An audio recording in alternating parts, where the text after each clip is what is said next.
6 a.m. Good morning, live from the 104.5 The Zone studios. I'm Justin Hawkins. The Titans' first injury report of the week ahead of Sunday's game against the Los Angeles Chargers dropped yesterday. 6 players did not practice, highlighted by Jeffrey Simmons, Calvin Ridley, Arden Key, Dan Moore Jr., and Xavier Woods. But some good news, wide receiver Bryce Oliver did return to practice, and he was listed as a limited participant. In NFL news, Lions star edge rusher Aiden Hutchinson signed a 4-year, $180 million extension yesterday with $141 million in guarantees. The Philadelphia Eagles are trading wide receiver John Mechie III and a 2027 sixth-round pick to the New York Jets for cornerback Michael Carter II and a 2027 seventh-round pick. Tonight, Thursday Night Football, as the Baltimore Ravens take on the Miami Dolphins in Miami. Ravens quarterback Lamar Jackson is off of the injury report and listed as a full go for tonight's game, making his return to the lineup since Week 4. Kickoff is at 7:15 on Prime Video, or you can hear Westwood One's call right here on The Zone starting at 7 o'clock. And in the World Series last night, the Blue Jays moved one game away from World Series championship as they beat the Dodgers in L.A. 6-1. Game 6 tomorrow night in Toronto, and the Blue Jays will have a chance to win it on their home field. For all your foundation repair, waterproofing needs, you got to go to USSTN.com. Breaking news at once on your home for the Titans and Vols. This is 104.5 The Zone.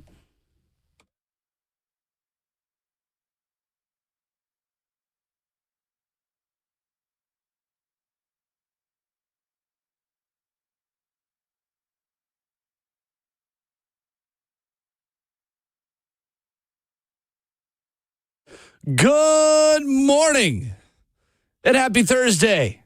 You're listening to Ramon and Will, fueled by Scooters Coffee on 104.5 The Zone, locally owned near you in Rivergate, Smyrna, Brentwood, White House, or Mount Juliet. Amazing people, amazing drinks, amazingly fast. Amazingly fast is also what the next 4 hours are going to be like here on the show, because that's the way we like to do things, especially on a Friday Junior. Thursday morning, Coach Mack at 7:20, voice of the Vols, Mike Keith, previewing Tennessee and Oklahoma, talking about dance moves on cameras and broadcast booths with that guy, Ramon Foster. That's at 8:20. The Thursday 3, of course, at hour 4. Headlines from Wednesday's Titans practice. Lots to discuss. And lots for you to say. 615-737-1045. Justin Hawkins, our producer. Ramon Foster, Will Bowling, at Ramon and Will on Twitter on this Thursday, October the 30th. Good morning. Good morning, Will.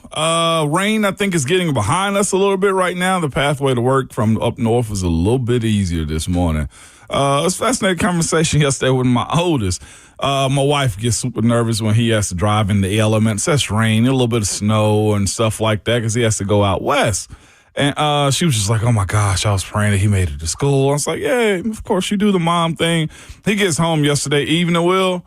Keish asked him, how was your drive? He's like, it was real good, real chill.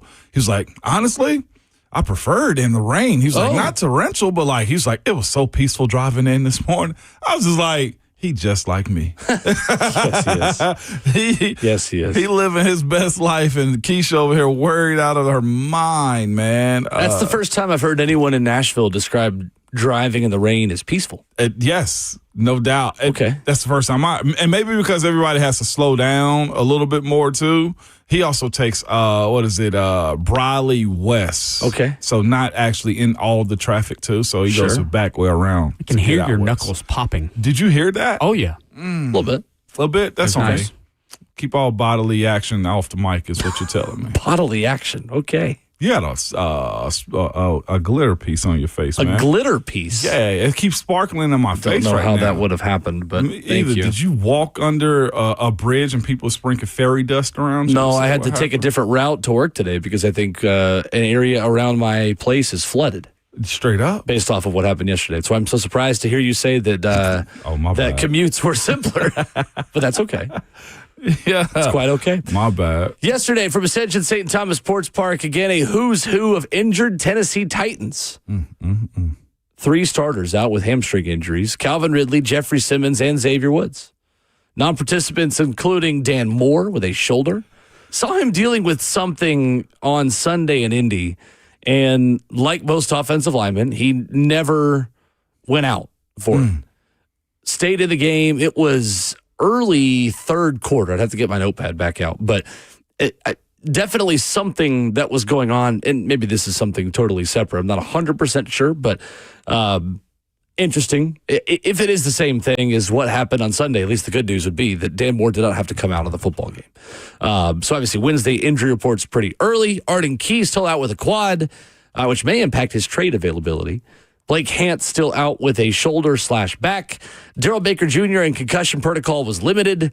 Chig Okonkwo with a foot limited. Bryce Oliver with a knee limited. Tony Pollard with a neck limited. I saw him dealing with not dealing with, but had a heating pad around his neck on Sunday. I think just general wear and tear for Tony, probably the best explanation there. And Kevin Zeitler, limited. My goodness, this team just got to get healthy. They've really, really just got to get healthy. They're sprinting to the bye week at this point. Like if this game is 65 plays of straight running the football just to continue to run the clock, I don't see anything wrong with that one.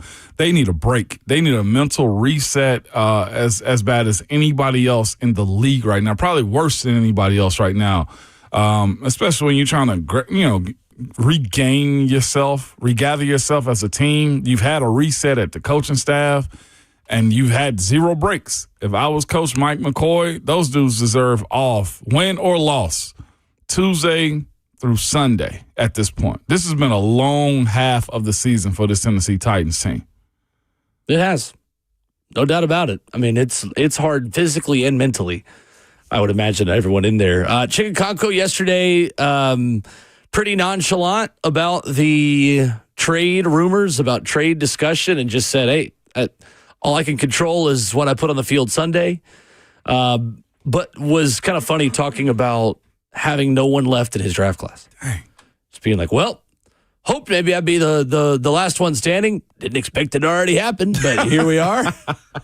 Chig is a funny guy and clearly was aware of it. Look, how could you not be aware of the trade discussion, of the fact that so many of your teammates and guys you were drafted with have been traded? It would be hard to totally insulate yourself from that today. It was. I don't think I ended up losing all of my guys until I'm looking at the draft class right now. I lost all my dudes in about 2014. I'm looking at my 09 class that I came in with. I lost a third rounder in year 2. And everybody else, like after year 4, then year 5. Yeah, it was a lot of those guys that simply did not make it. Longest tenured guy out of our class, if I'm not mistaken, is Steve McClendon, an undrafted guy. He ended up winning the championship with the Tampa Bay Buccaneers. He and I think, were the ones who lasted the longest in the NFL out of everybody. And that was Mike Wallace, Keenan Lewis, Craig Urbick, AQ Shipley. AQ lasted a while. Nice. Yeah. He didn't make the roster the next year. We were just talking about him. Yeah, we were. AQ, he's doing good. He's now the voice, the color analyst for the Arizona Cardinals, too, now. Nice. And he's That's doing right. Pat McAfee. Yeah. That's where I was talking about him recently. Mm-hmm. Yeah, he's got a lot going on, too. I mean, again, not trying to excuse some of the mistakes that have happened since 2022 and some of the reasons why you are where you are, but it is hard to do good things in this league with one member of a draft class in year 4 still around.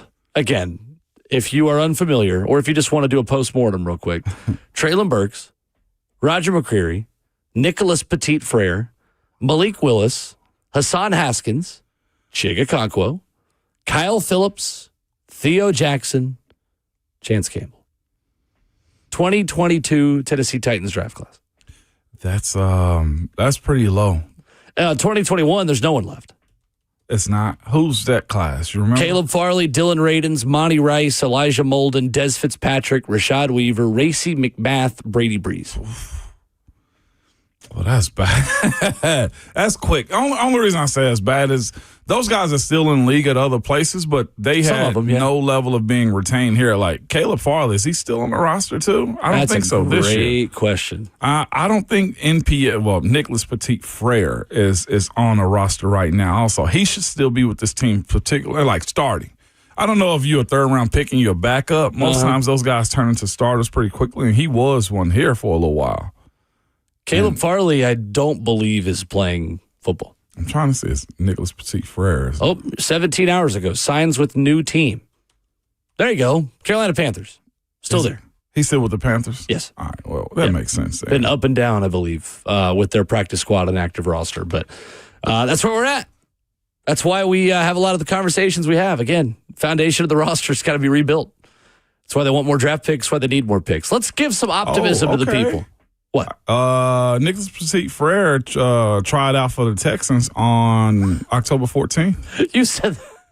I'm trying to find. You framed that like it was going to be like, oh, hey, he's gone into venture capitalist. Like he's now an enterprise rent-a-car manager. And so like trying out for the Texans. All right. Okay. Cool. That's significant. Here's how they painted this picture up. You want to hear third-round pick? 26 years old. This is disheartening, Will. And I don't know how it happened. The suspension is one thing. Yeah. But that shouldn't have had any... The gambling suspension, again, if you're unfamiliar, that Nicholas Petit-Frere had. That shouldn't have had any restrictions on his play and development. Listen to what he had coming out of college. 2-year starter at Ohio State. There you go. How do you deal with that, okay? What is your issues? Are guys just too hyped up coming out? 2-year starter there. First team All-American and first team All-Big Ten honors. There we go. And second team Big Ten as a junior? He was the 69th pick. It's true. That's true. Those dudes last 8 to 10 years. Supposed to. Bro made it. Ideally. 3? It's true.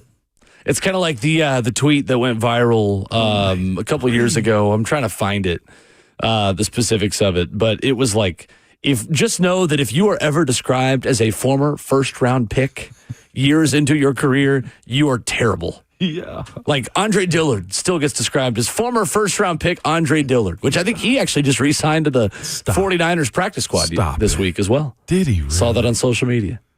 Anyway, I was going to give the people some optimism before Ramon butted in to say that he was trying out for the Texans because I don't consider that optimism. That was good stuff. Colton Hood is not on the Tennessee injury report for Tennessee and Oklahoma.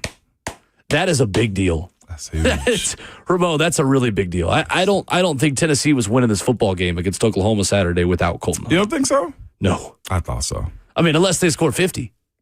They're going to score 50. Which they may may be able to do against Oklahoma. But Colton Hood is day-to-day is what Pete Nakos put out there yesterday, and that he was not on the injury report. It says Jermod McCoy, also Pete Nakos says, similar to what Austin Price told us, continues to work to return this season, barring a setback. He was in pads at practice on Tuesday, but remains limited. You can't put Jermod out there with a year of not playing full padded practice.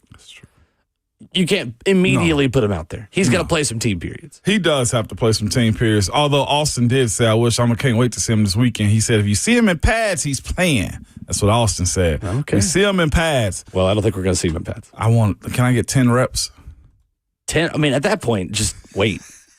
10 reps is, no, I'd rather you not risk it and not get hurt. Look at you being a sensible one this morning. That's usually me. I'm like, I want this game, man. Do you hear me? I'm a blind squirrel that's found a nut. Live for the 104.5 The Zone Circus Sports Studio, Kentucky's largest sports book can now be found at Circus Sports at Kentucky Downs. I love when I say little things like that and it processes to you like a couple seconds later. No, Justin just said something in your ear. That's all right. He said, coming up. Nope, yeah, you're good. Headlines from Wednesday Titans practice are coming up next.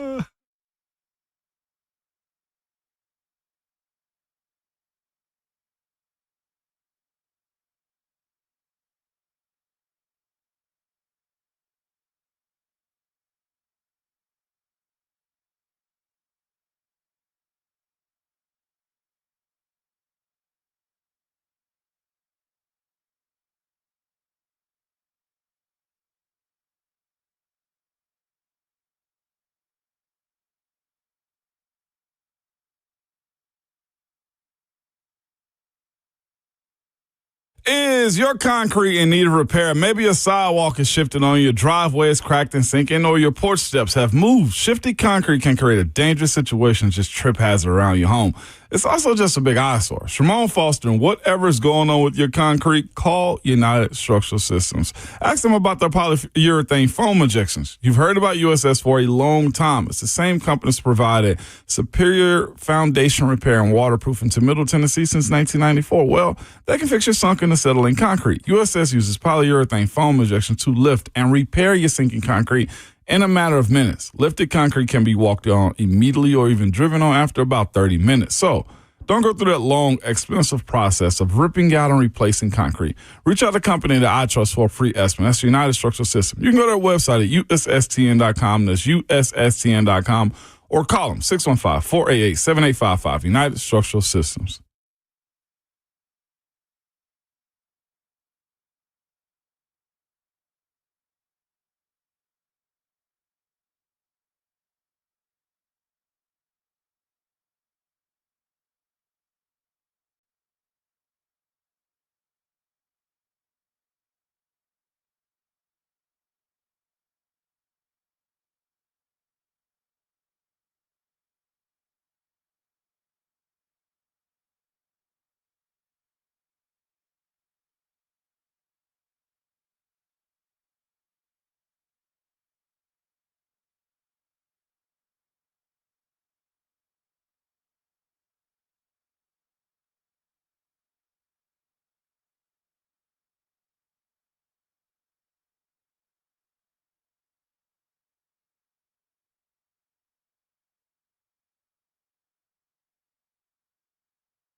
Thursday morning, Ramon and Will, fueled by Scooters Coffee, a 104.5 The Zone, 615-737-1045, our number. So Cam Ward is the most sacked quarterback in the NFL as we enter Week 9 for the Tennessee Titans. And there's kind of a good news, bad news there. The bad news is Cam Ward is the most sacked quarterback in the National Football League. The good news is this show has an offensive line expert that talks to you about it for 4 hours a morning. And the bright side of the Titans having so many offensive line issues, Ramon, since you've been here, is that you are the primary source to fix these problems. I got a couple of conversations we can have about fixing it. Most definitely will. Well, let's hear from interim head coach Mike McCoy first on over time. What you learn as an NFL quarterback is not holding the ball too long. The biggest challenge for Cam, for young quarterbacks. Here's interim coach Mike McCoy. Well, I think over time, you learn that those checkdowns are your best friends. And it's a lot easier. Like, we've talked about this plenty of times before.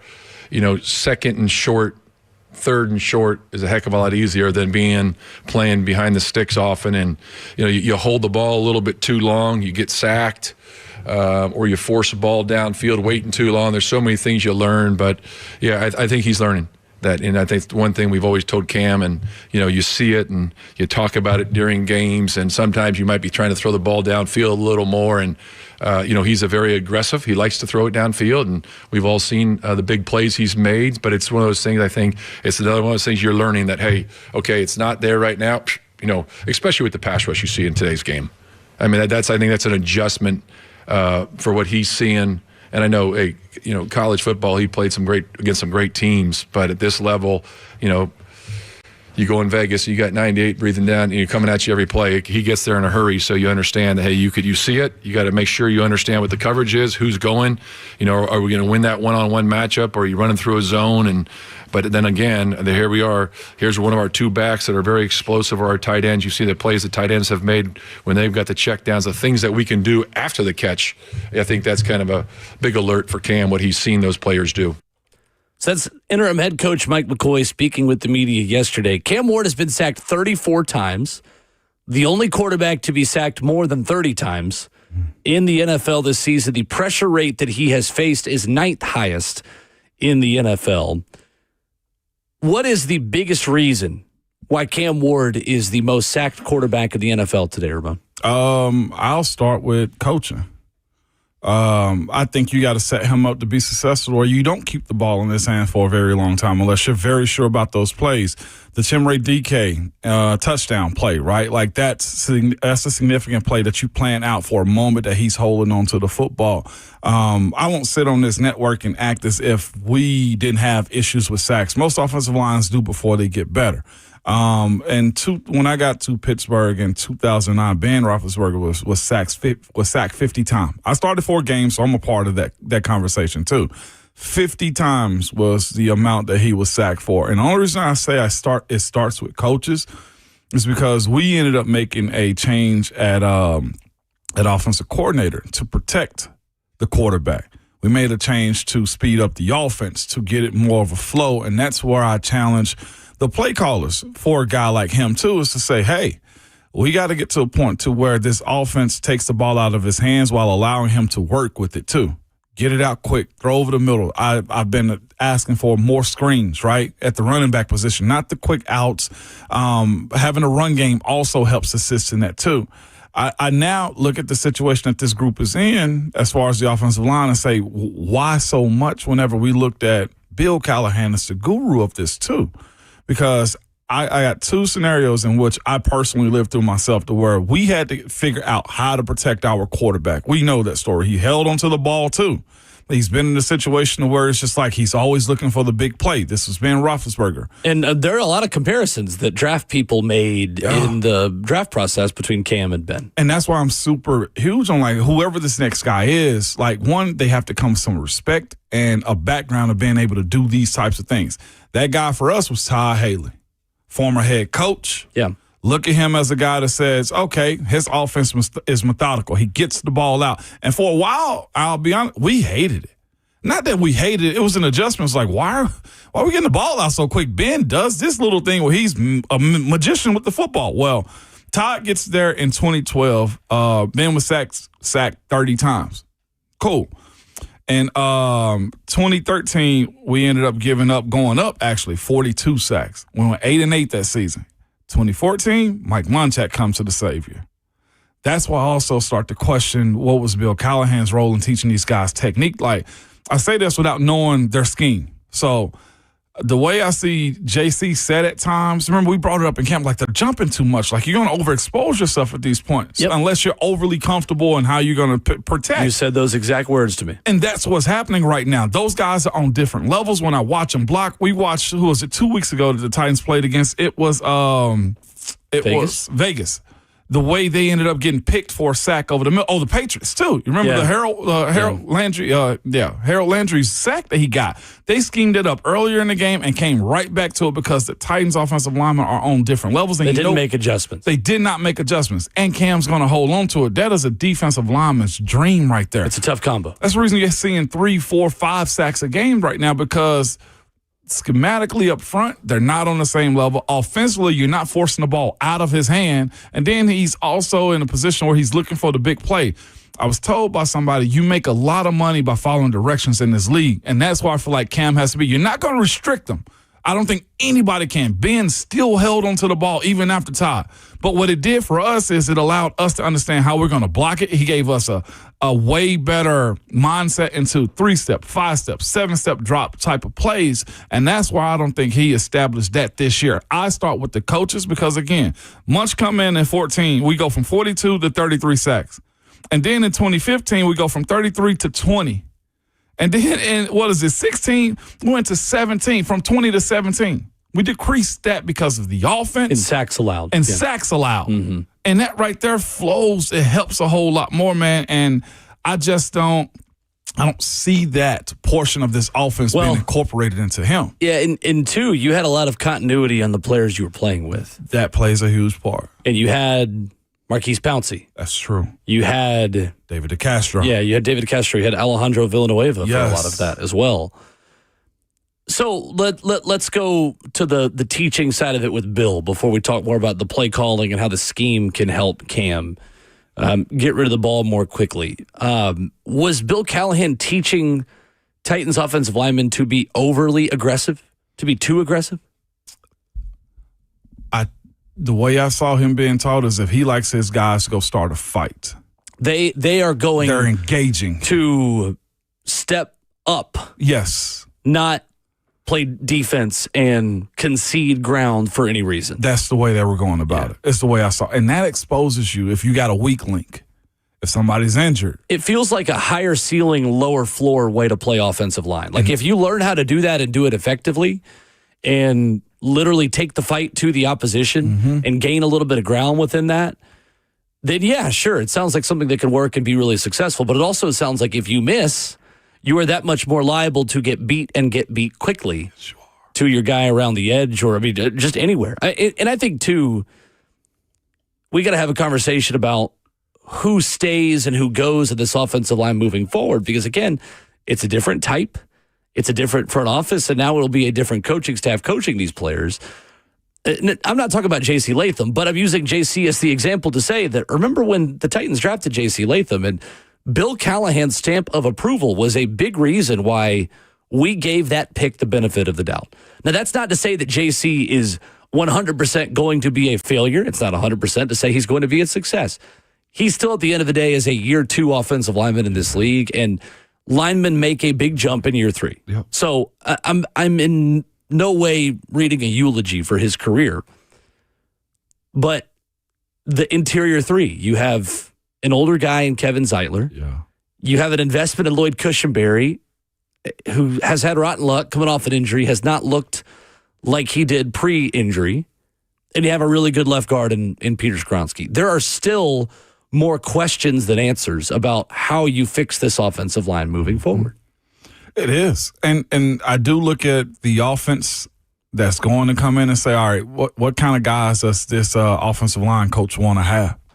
I do think that's the reason I was looking at this situation as far as like firing Callahan. It's like you're going to change everything about this team. All of it. And I feel like you have to, Will. You can't carry on this type of stuff. Well, and two, they may have to make a decision and say, all right, well, we'd rather change the personnel and do some of the same things for Cam that we're doing, which probably isn't going to happen. Right. What they're going to probably have to do is say, let's try to grit our teeth and see if with a better scheme, these same offensive linemen can have some more success. And these same ones, meaning most of the same. Like, are you willing to save some money and move Lloyd Cushenberry at the deadline?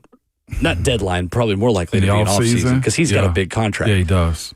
Are you more willing to try to bring in another tackle option? Like, there's so many ways that you can try to fix this. But the fact of the matter is, Ramon, they've got to do something differently because you can't have Cam Ward be the most sacked quarterback in the league. Again.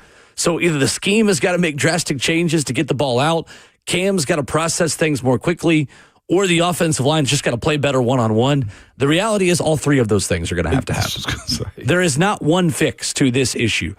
How does the scheme help or hurt Cam get the ball out quickly right now? What can they do today, short-term 2025, to help him process things more quickly? I think it's playing closer to the line of scrimmage, getting the ball out fast. I'm talking about 1, 2, 3 step, drop, ball is gone.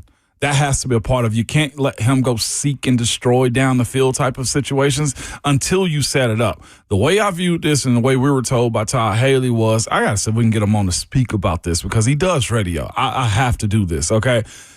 We would dink and dunk to loosen up the run game sometimes. His whole thing was, why fight City Hall? We don't have to fight City Hall. If we can loosen up the linebackers and have them to where they're on their back foot more times because we're throwing the ball quickly, then that opens up the run game. These two things have to work hand in hand. Like, I know a lot of today's NFL is get the ball out to the edge a little bit more or to the perimeter. I don't necessarily love that for this team because they've lost a lot of those reps right there. It's gotten either one or no yards numerous times or lost yards. So to me, Will, I think it's that side. Utilizing your tight ends. We heard Mike McCoy just in his press conference. The tight ends can make plays for this team. Mm-hmm. Use them.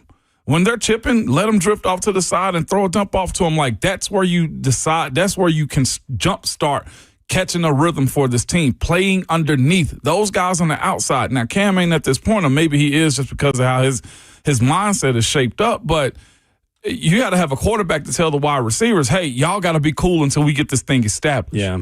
And that, to me, is where I look to Bo. I look at Nick Holtz and Coach Mike McCoy and say, y'all know this league. There has to be something in your arsenal where you say, we got 6 plays. Sure. And we're going to work on these 6 in a different variation 50 times a game. So you can be that simple and have success? Well, I promise you can be that simple. Okay. Because what it does with you, I believe you. The completions, nobody wants those. Right. And then the more completion you get, Cam gets a little bit more rhythm. And then at some point in time, you're going to take a shot. And that's where the payoff of playing just dink and dunk ball allows you to at least be risky. I don't think this team is risky enough offensively to where you feel like, oh, I'm going to get caught slipping. No, that hasn't happened. You know, if they're going to go for it, it's going to be a drop back play action situation where Cam has to set up and be a statue.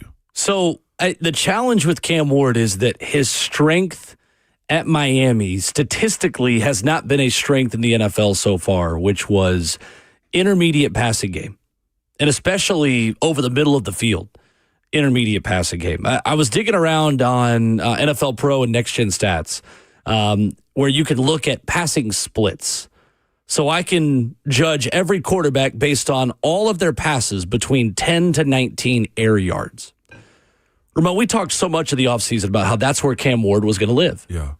10 to 20 yards. That was where he was really, really good at Miami. This season, among qualified quarterbacks, Cam Ward has the second lowest completion percentage of any quarterback in the NFL between 10 and 19 yards. He is completing 37% of his passes between 10 and 19 yards.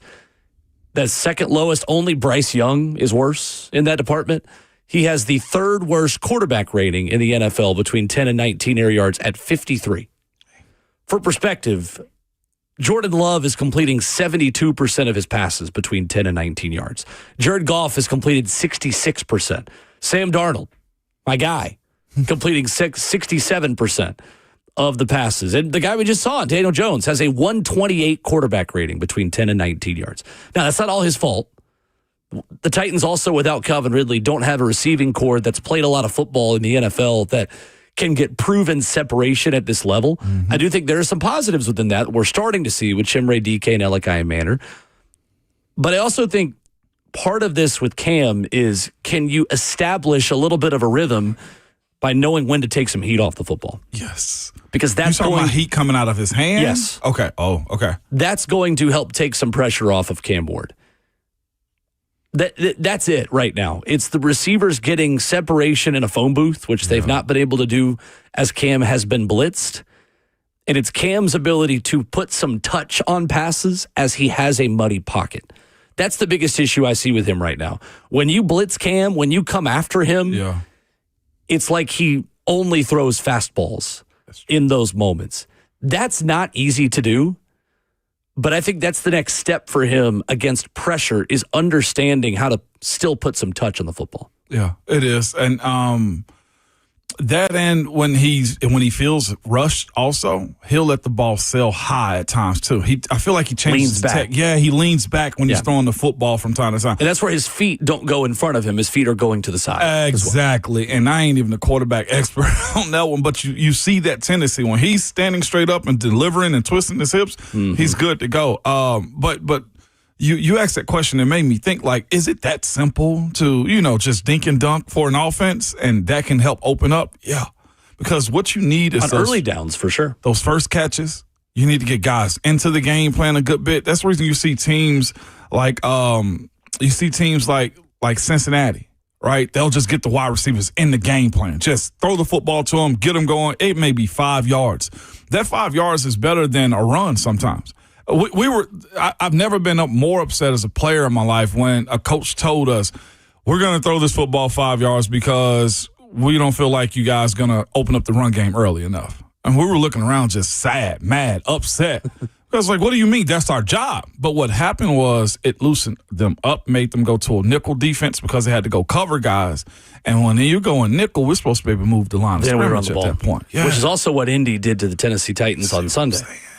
I saw Brian Baldinger had a video out there being like, look at this hole Jonathan Taylor has to run through. The Titans are in nickel here against Jonathan Taylor. But then also, if you go one safety and you start to walk another linebacker down there, or you put in a third safety, or you add Sebastian Joseph Day into the mix, well, then all of a sudden they're going to go deep to Alec Pierce or Michael Pittman Jr. So which is it? You see the game plan? That's the conflict you start to put defenses in if you are able to complete those intermediate passes, those X, Y, or Z player is down there somewhere plays. The Titans haven't been able to complete enough of those. And honestly, early in the season, you felt like those back shoulder throws to Elikai Manor in man coverage. You preaching with that was going to be your formula to get away from some of this. Again, right now, it's pretty simple to play defense against the Tennessee Titans. Walk everybody up to the line of scrimmage, play tight press man coverage, get in cover 0 on third and whatever. That's the challenging part now. The Titans are doing a better job putting themselves on schedule on third down. It still hasn't really translated to giving this offense a whole lot of rhythm. They're still not finding ways to move the chains. That's why I said my biggest issue is the coaches. Take it out of his hand. You guys game plan this thing. You just gave the answer to what the coach did just then. I think sometimes they're game planning it and Cam's checking into other things too. Respect. Yeah. Respect. One positive I do think is there for this offense. Chimere DK has played great the past 2 weeks. I want to see more of him and Cam, and Cam certainly agrees. I just think me and him seeing the field the same way lately. And it was kind of, just he's splitting reps with Locke at the time. But I think now that he's getting way more reps, he's finally see how I like to throw the ball over the middle. He watches film with me every day. So, I'm excited for Chim. He's going to always be a part of the game plan, just not only what to do with special teams, just trying to find him, get the way ball. He's one of our fastest players out there. So we just got to keep on letting him make plays for us. I remember doing Titans Talk Back that first year I did with Kevin Dyson, talking about this exact situation. The second you start to make a couple of splash plays at the wide receiver position, well, okay, now we're going to go into the meeting room during the week and scheme plays for you. I remember having that conversation about Treylon Burks being like, well, he's got to show us something for us to really draw things up for him. the Titans are starting to draw things up more and more for Chimere Dike, where he's not running for the love of the game routes, the backside of formations to open up other things. I am buying all the Chimere Dike stuff. All of it. But you know what that does? If you got one main guy to go to like that, Chimere could have 8 receptions for 74 yards. But it loosens up and put a focus on him so somebody else could go eat in those moments right there. Like, catch a rhythm with him. That way the defense got to say, hey, somebody got to stop this guy. And we've yet to see that be a consistent thing from game to game. And real quick, the other guy I want to see more in these man-to-man situations, more angle routes to Tajay Spears. In space. Tajay Spears is a playmaker. Tajay Spears, I think, is someone who's earning the chance to have more things schemed for him as well. And Tony can do it too. Yeah. Tajay's got a special ability to make a linebacker miss over the middle of the field and then turn a 5-yard route into a 15 to 20-yard gain. So your point right there about him, that play don't take long to develop. No, it doesn't. No, it doesn't. 615-737-1045. Thursday Night Football is tonight. We'll preview for you next.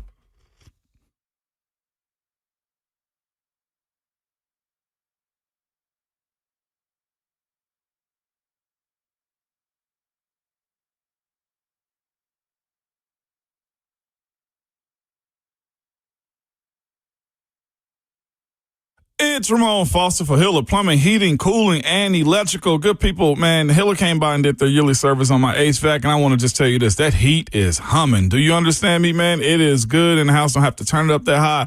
But they did that for a reason. It's because you don't want to be paying for silly issues that pop up, especially when it gets super cold outside. You don't know if it'll get fixed right, or if somebody at the end of the day is just trying to sell you something you don't need. Here's the thing I know about Hiller. When you call them, they're going to solve your problems quickly. And I like this part. The price you're told is the price that you will actually pay. There are no hidden fees or surprises when you get your bill. Hiller's been in business for over 35 years. They're family owned and operated also, and their techs, I can't speak higher enough about them. They're just simply good. I can tell you all those other things, but they're good. When they're on their way, you receive a photo of the tech and a link to track them in real time so you're not sitting around wasting any of your time. 100% satisfaction guarantee of happy you'll be, the service is free. They absolutely mean that. If you're not satisfied with the work that's done around your home, they will fix it or just simply give you your money back. To book with Hiller or learn more about them the same way that I do, simply visit their website at happyhiller.com.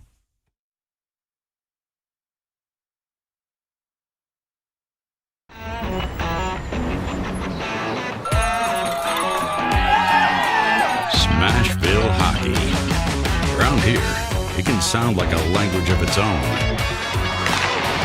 But hey, if you can pronounce Demumbrian, then names like Yossi, Shea, and Marchessault will roll right off the tongue.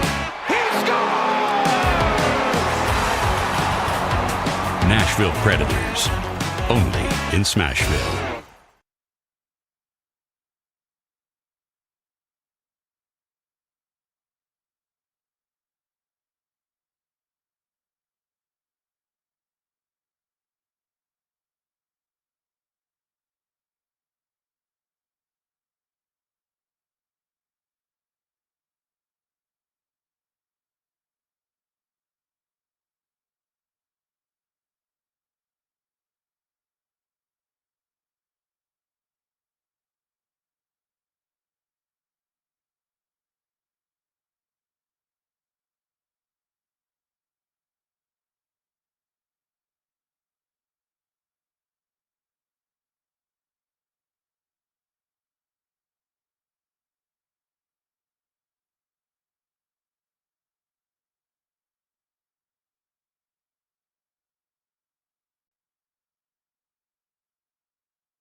So every now and then I am still reminded that Ramon Foster and I, although I feel like we can speak on the same level and wavelength on many things, balls, football, life, religion. Sure, yeah, you know all of these things. How similar we are. And then sometimes I'm reminded there is still a generational gap between myself and Ramon, just a little bit, maybe a half a generation.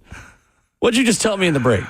I said, man, Will, I'm so sick of Ninja. And I said, oh, the video game streamer? I hadn't heard from him in a while. I said, what?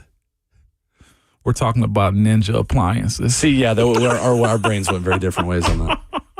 Very different ways on that. You were confused. I was like, yeah, he's kind of fallen off since COVID, but I haven't really heard a peep out of him recently. Is Ninja, is he still doing like Fortnite stuff? And Ramon's like, no, Will, I'm talking about a blender. I'm talking about appliances. Appliances, Will. That legitimately happened. I'm looking him up. I'm like, are you talking about like the Karate Kid at this point? Like, Will, that movie hadn't been out in a while. No, Danielson. I was thinking about a product that I was looking at yesterday, Will. This is the Ninja Fireside 360. It's a fire pit that I can have on my back porch. Ninja does fire pits now? Dog. When are they going to run out of things to make? Never. Okay, that's why I'm telling you. I'm sick of them, Will. Okay. You could get this for your apartment, is what I'm telling you. $500. Okay. Hey, be cool, man. I work hard, okay? No, you do. Me and Savage want to sit on the back porch. So I got the tiki heaters that I was getting ready to roll out. Uh-huh. My beautiful wife sends me this link yesterday. It's like, have you seen this? I was like, Keish, why are you doing this to me? I was working out also, Will. And yes, they have now an outdoor heater that's lower to the ground for people that sit, but it's got like a flame and it's a 360 heater. Oh, man, Savage gonna have a great time. I'm trying to decide if I want to order this already or wait till Christmas. It looks really cool. Is it smokeless? Yes, it is. Okay. You like that better or the Solo stove? The Solo stove, I got to burn real wood, which smells amazing. It does outside. This is for the porch. This is for the porch right here. Okay. This is for the back. Okay. I'm telling you, Will, I'm a sucker. Yeah, that's okay. I got one in the card on my other device is what I'm telling you. You worked very hard for 11 years in the National Football League to be able to buy Ninja fire pits when you want to. But listen. I'm not going to stand in your way. You're going to have a whole porch of Ninjas. Seriously. You deserve this is what I'm telling y'all. It's the fall now, Will. How would the deer feel about your fire pit idea here? They love me. I don't know what grass they're eating in the backyard. You got a little deer family that just hangs out. 8 of them show up by 4 o'clock every day. Oh dear, another ninja. I said if things ever turn south, I know where food is at. Leave the bad puns to me. I thought I was doing dad jokes now. Listen, if I want job security at Cumulus Nashville, 104.5 The Zone, WGFX FM, Gallatin, Nashville, a Cumulus station, I've got to be able to have a niche, and that's my niche. Yeah. Y'all told me last week that I could have dad jokes. Let me have dad jokes. Oh, okay. I mean, I'm not a dad yet. I'll share. But look, Savage just said, sounds like me and my dog got a new toy. We Sounds do. like it, yeah. We do, That's and great. It's a clean burn. Listen to me. I'm going to be surprised if these are Christmas gifts this year. So do the Baltimore Ravens. His name is Lamar Jackson. That's true. Back tonight against the 2-6 Miami Dolphins, who just beat the Falcons 34-10 over the weekend. What? How did that happen?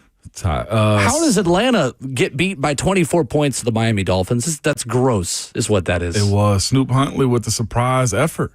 He looked like a totally different quarterback. No, Miami. Oh, Miami. Talking about Miami, Atlanta. You're talking about Miami, Atlanta. 34-10. Lamar Jackson. Talking about Tua throwing 4 touchdowns to 4 different players, and Miami's defense holding the Falcons' 4th-ranked rushing attack to 45 yards last week. He got bullied into it. That's why. The media pressure from him, I guess. And to a swollen eye from his illness. He got a swollen eye from Yeah, that. he's wearing a visor to protect his swollen eye. Who knew? You see less, but you throw better. Sounds like pink eye to me. Yeah, I don't know. That's probably what it is. He need those L'Jarius Sneed sunglasses is what it was, man. Just L'Jarius Sneed sunglasses? Yeah. Wasn't he wearing those goggles? Oh, Calvin Ridley. Calvin Ridley, yeah. Yeah, that's what he need right there is those. Like you said, maybe, I don't know, I think he just got bullied into it, to be quite honest with you. Finally made him step up. You mean you can bully guys into playing better? Well, I got some phone calls to make. Hey, peer pressure's real.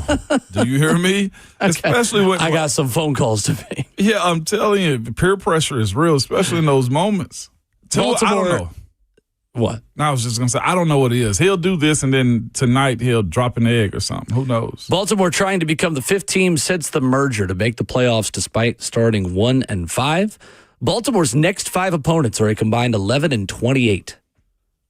You trust Baltimore to look like themselves again now they're getting healthier? Absolutely. Yeah. They're still I heard on the Luck Rising show the other day, the Bert and Lucas show the other day, that they are still the betting favorites to win the AFC North. They're like -125. They are 2-5. They're -125 to win the North.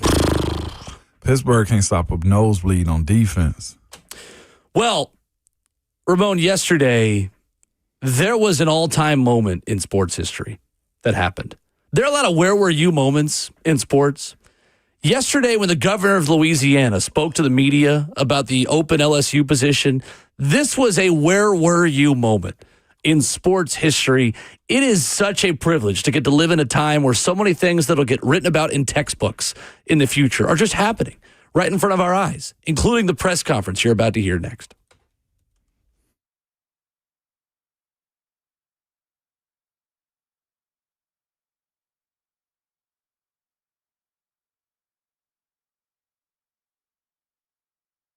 What's up, Will Bowling here, telling you about my new obsession, Daisy French Onion Dip. It's one of my guilty pleasures during football season, eating dips with chips, wings, and veggies while watching the big game. Now Daisy has come out with this stuff, Daisy French Onion Dip, Daisy Ranch Dip. They are a game changer. As delicious as a homemade dip, plus they're made with real herbs and spices and other ingredients you'd find in your own kitchen. The best news, they are all around you in Middle Tennessee. Head to your local grocery store and get some today. That's Daisy French Onion Dip at a grocery store near you. Selling your home can be stressful, but it doesn't have to be. Get a guaranteed offer from Mark Spain Real Estate. There are no showings, no open houses, no stress. Work with the #1 real estate team in the U.S. and close with confidence. Go to markspain.com today.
7:01, good morning, live from the 104.5 The Zone studios. I'm Justin Hawkins. The Titans' first injury report of the week ahead of Sunday's game against the Los Angeles Chargers dropped yesterday. 6 players did not practice, highlighted by Jeffrey Simmons, Calvin Ridley, Arden Key, Dan Moore Jr., and Xavier Woods. There are some good news, as wide receiver Bryce Oliver did return to practice and was a limited participant. In NFL news, Lions star edge rusher Aiden Hutchinson signed a 4-year, $180 million extension yesterday with $141 million guaranteed. The Philadelphia Eagles are trading wide receiver John Mechie III and a 2027 6th-round pick to the New York Jets for cornerback Michael Carter II and a 2027 7th-round pick. Tonight, Thursday Night Football, as the Baltimore Ravens take on the Miami Dolphins in Miami. Ravens quarterback Lamar Jackson is off of the injury report and a full go for tonight's game, making his return to the lineup since Week 4. Kickoff tonight at 7:15 on Prime Video, or you can hear Westwood One's call right here on 104.5 The Zone starting at 7 o'clock. And the World Series last night, the Blue Jays moved to 1 game away from a World Series championship as they beat the Dodgers in L.A. 6-1. Game 6 tomorrow night in Toronto, and the Blue Jays have a chance to win it on their home field. For all your foundation repair and waterproofing needs, you got to go to USSTN.com. Breaking news at once on your home for the Titans and Vols. This is 104.5 The Zone.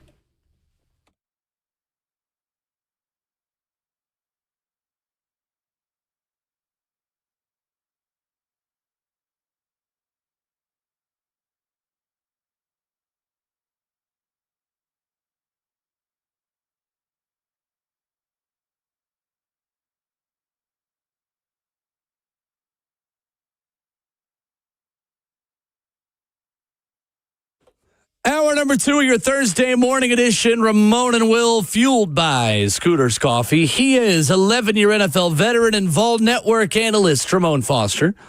Justin Hawkins is our producer. I'm Will Bowling. Our number is 615-737-1045. The Louisiana Governor, Jeff Landry, gave us a where were you moment yesterday. I was sitting in my car about to get a haircut. The answer. When I heard this press conference. Ramon, remember when the Pike fraternity at Tennessee was suspended for alcohol enemas? Yes. And they had a press conference by the torchbearer. Yes. Where their lawyer just, how do I put this? The lights were too bright. The lights were too bright. This was LSU's version of that, except I don't know. The lights might not have been bright enough for Jeff Landry. Jeff Landry came ready to do a Broadway play back in a back alley somewhere. He was ready to put on a show for a bunch of media members yesterday. Here is just some incredible audio that I swear to you is not fake. This is not AI. Ramon, this sounds like an SNL skit. It does. Of the way he talks like he's a Louisiana crawfish boat captain. Yeah. I don't even know those are things. It is. Yep. Sounds like a Louisiana crawfish boat captain. Talk about how he's not going to let the athletic director hire the next head coach. This is the governor of Louisiana, since LSU doesn't have a president right now, talking about hiring the next coach for the LSU Tigers. Roll it. The first question is absolutely correct. We are not going down a failed path. And I wanted to tell you something. This is a pattern. The guy that's here now that wrote that contract cost Texas A&M $70-something million. Right now, we got a $53 million liability. We are not doing that again. And you know what? I believe that we're going to find a great coach. I mean, maybe we'll let President Trump pick it. He loves winners. You know? I'm not going to be picking the next coach. But I can promise you, we're going to pick a coach, and we're going to make sure that that coach is successful, and we're going to make sure that he's compensated properly, and we're going to put metrics on it, because I'm tired of rewarding failure in this country and then leaving the taxpayers on the foot, to foot the bill. So, yeah, I absolutely. Who's that? No. I can tell you right now, Scott Woodward is not selecting the next coach. Hell, I'll let Donald Trump select it before I let him do it. I don't know, but the Board of Supervisors is going to come up with a committee, and they're going to go find us a coach. Because, wait. I want to hold on. One real quick thing on that. Because here's what y'all reporters need to do. Y'all need to start looking at who represents all these people. Like these agents. Hold up, let him cook. It's interesting, if I'm not mistaken. Let him cook. Woodward's agent, Kelly's agent, the Texas A&M, they're all the same agent. Yeah. Like, you realize if I would be, I don't know how many sports writers we got here today?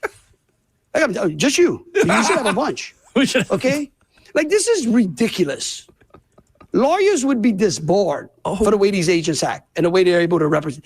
In fact, there's no doubt, they may even represent some of the players now. Like, it's really time for the NCAA to put on some guardrails in college sports.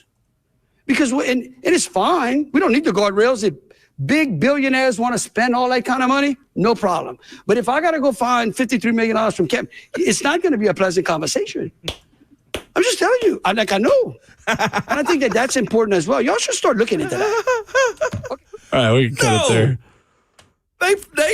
They follow politics. Hold up, let them cook. There at the end, talking about agents running the sport. Listen, I don't even know where to begin with this. I don't even know where to begin with this. I'm not going to get political. We are not going to get remotely political. No. But I don't care who the president is. Saying that you'd rather have the president of these United States hire the next head coach before the athletic director of the university is just wild. That man said, no, I ain't finished yet. Let me tell you who else I got a problem with. The agents, okay? Somebody got to get control. He kind of cooked on that part, but still. He did kind of cook on it, but I'm thinking to myself, big agent about to have a problem now. You got the governor of Louisiana mad at agents because he said they left footing the bill for this thing. I have tears in my eyes. I do too. Bro. Incredible. You got people in our YouTube chat calling him Coach Klein. Hey, somebody might want to tell him, too, the government shut down. Like, you got bigger problems that's going on right now. But do we see what LSU means to the governor? I don't even want to know the answer. I just love to have a conversation. Who is Bill Lee a fan of? Auburn. God, that's the answer. Well, no, he gotta support something in this state. He's an Auburn guy. He gotta support something in this state. Okay, I hope it evolves at this point. Damn. Golly, are you kidding me? This is ridiculous. Yeah, that's a new drop. That's sticking around. That's sticking around. What's crazy is, and it's just him talking, but his cadence of how frustrated he would get and how he would speed up talking. And no, he's not picking the coach at this next one. Oh my gosh. I love how flustered he got. So I did actually. So I told you I was at my haircut place, about to go in as soon as I saw this. You got cleaned up. I did. There, yeah, a little bit. Yeah, all right, okay. I did have a chance to catch up with an LSU fan real quick right after I heard this for the first time. This was the LSU fan I talked to yesterday. I hate this team. Thank you. Thank you, LSU fan. That's how they feel right now, man. This is ridiculous. Could play that. Listen, this could still end up, I'll play the other side of it because I know there are LSU fans listening. This could still end up getting you a good coach. Again, I don't know who's making the hire. I don't think it's Scott Woodward based on what he's saying. Now, Jeff Landry, the governor of Louisiana, did follow up on Twitter with this, as people do when they say stupid things. They tend to send tweets saying, well, maybe I didn't quite. He got off his crawfish boat and said, I want to reiterate, I am not picking the next coach at LSU. As governor, it is my responsibility to protect the hard-earned tax dollars our citizens, yada, yada, yada, political jargon. Everyone recognizes the tremendous amount of money at stake, money that our citizens could be on the hook for, yada, yada, yada, whatever. In the absence of an LSU president, protecting our taxpayers and the university we all love is of vital importance. As a father, fan, and citizen who cares about our players, I have complete faith in Coach Wilson, interim, that he will rally the boys the rest of the season and make LSU and all Louisiana proud. Go Tigers. No. That's Jeff Landry, governor of Louisiana. You know what they say? But believe what they say, drunkards and children. I felt like he was up there just spewing out his truth right there, man. To that point, we talked about this yesterday. A, who's running the search? B, what kind of alignment do you have from new president, which they're about to hire, to athletic director, who does he still have a job? I don't know. Who's to say? And head coach. And governor. I don't know how much that changes the profile of that job. Like, if you're Lane Kiffin, does that press conference impact your willingness or desire to coach the LSU Tigers? I don't know. It depends on how you built. Hearing the governor of the state say that about the state team and LSU and the amount of money that's being paid out, we're going to compensate you good, but we're not paying for this amount of money anymore. The reason I say is how you built is, can you handle the pressure of what's expected of the next guy? Especially if it's a name game, right? If they're going after a name. And the issue that all of these teams are having, you said this and others have too, we have to reprogram ourselves into what's acceptable anymore in college football. 9 to 10 wins could do a lot for you. Mm-hmm. There is a not at LSU, though. Not at LSU. But they have to at some point. Houston, the University of Houston right now has a 5-star quarterback that's committed to him. Mm-hmm. To the governor of Louisiana's point, the amount of money that's been spent on prospects to spread out this talent to make it more competitive, you got Vanderbilt benefiting. You got Texas Tech. You got the Vols benefiting from this. You got Indiana. I think it's good coaching too, but you got these teams are benefiting from this. You got your old coach, Louisiana, and Brian Kelly leave his old school, which is a prestigious university at Notre Dame is. And the guy behind him wins immediately. And your guy sucks. I ain't going to say, yeah, he did suck there according to the LSU congregation that we just heard. But what I'm getting at is this. To stay relevant and be good is so much harder than what this governor's getting up there and proclaiming. No, it ain't that simple. It's not as simple either as just hiring the right coach. No. Hiring the right coach starts the process. Or spending money. How many times have we talked about the reason why Josh Heupel's been so successful at Tennessee is not just because of Josh Heupel. It's because of Donde Plowman, Danny White, and Randy Boyd. Yo. The infrastructure to be successful, which LSU, by the way, has kind of had. They just didn't have the right coach to take advantage of the money, the NIL dollars, the recruiting, the facilities, all of these things. Like LSU spent about $20 million on their football roster this year. They just didn't have the right coach or staff to lead that roster into the season. Notre Dame fans got to be laughing. Oh, yeah, you know they are. Greg in Rhode Island is on the phone lines. Want to get him in quickly here before we get to Coach Mack on the other side. What's up, Greg? Morning, Greg. Good morning. I'm up here in miserable Rhode Island. I got coverage of the Patriots, looking at the team that we were at the bottom with last year, and somehow they turned it around real quick. The reasons their quarterback made a second-year jump. They got a new head coach. They hit on their free agents like Harold Landry, Diggs, Morgan Moses, right? And I look at, what's the formula for the Titans to turn it around quick? We're going to get a new coach. You hope the quarterback continues to develop. We hit on a lot of the young receivers. But the thing that frustrates the heck out of me right now is the gutting of the cornerback position. It's fine that they let McCreary go. That contract was running out. But I just can't get over that they let JBJ get traded. We had him under control, good young corner. That's just not a position you can rebuild overnight. And our secondary is trash. The defense needs so much depth. I just don't know that one more season's going to do it. And that's just frustrating. Thank you, Greg. Appreciate the call. I get it. Biggest thing that Greg has, I got out of his call was this. You're waiting patiently to see if Cam has a second-year jump. Yeah, it's that part of it and the frustration about the way the Brownlee trade happened and how empty your quarterback room is for 2026. Yeah. There's a lot of work to be done. And you're going to have to get more picks and spend a whole lot more money, too. And hope that whoever you bring in from our conversation earlier can get Cam on the right track. Yeah, the hope is that what New England's doing right now, you can do next year. No doubt about it. Was it a quick turnaround? I had to look at New England's pathway to get to this point. What do you mean? Was that a quick turnaround? How long did they plan on getting? He's just talking about from last year to this year. Yeah, I know, from last year to this year. But it has been. How well did they draft New England? They had the most cap space in the league, which the Titans are going to have this upcoming offseason, and they drafted pretty well. Will Campbell looks great, even though Myles Garrett ran it up on him. Yeah, he did. Aside from that, he's been excellent. But there are a lot of good tackles that Myles Garrett puts in timeout. Did the Browns still lose that game? Yep. All that matters. It's just another Sunday in Cleveland. Coach Mack at Titans Radio joins us next.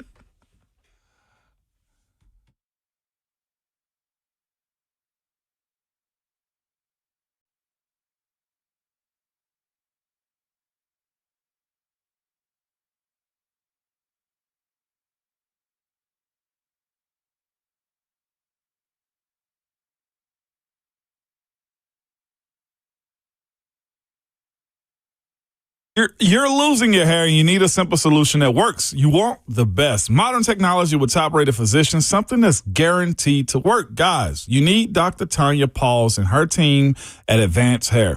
They've completely redefined hair restoration, from the experience itself to the unmatched results. Receding hairline, bald spot, thinning hair, address them all with Advanced Hair's simple one-day treatment and a calm, relaxed environment with the most experienced professional. Advanced Hair has performed tens of thousands of these breakthrough treatments. And get this, your own natural hair begins to regrow the very next day. No one in Nashville can offer anything like the Advanced FUE at Advanced Hair, and I highly recommend their team.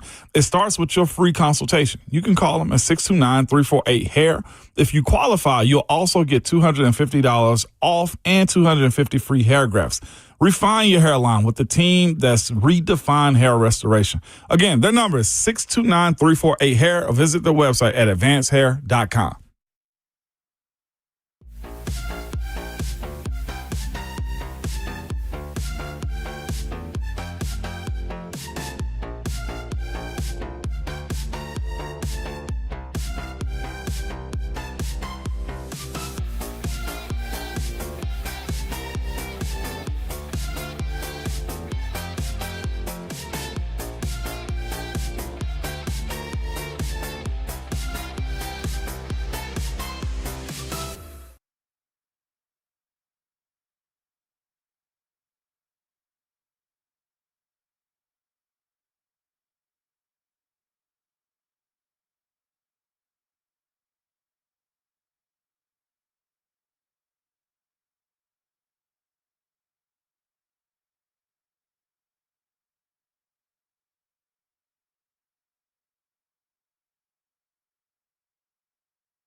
Ramona Will, fueled by Scooters Coffee on 104.5 The Zone, locally owned in Rivergate, Smyrna, Brentwood, White House, or Mount Juliet. Amazing people, amazing drinks, amazingly fast. Ramon Foster and Will Bowling, pleased to be joined by Titans Radio's head coach, presented by our friends at Two Rivers Ford, the South's most trusted Ford dealer, Coach Dave McGinnis. Mack, how are we doing? Mack Good morning. Attack.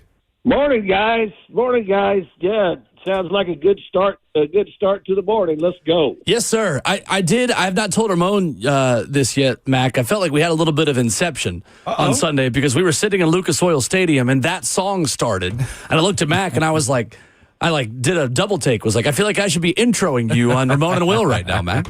So we'll do it now. People around the league are finally starting to catch on. That's right. Of course, Mac. Are they also catching on to Louisiana's governor too? Did you hear his conversation about? Of course, of course. I mean, it just means more. It seems to be running pretty smoothly down there on the bayou right now. Soon as crawfish season's over with, Mac, they got football to worry about, man.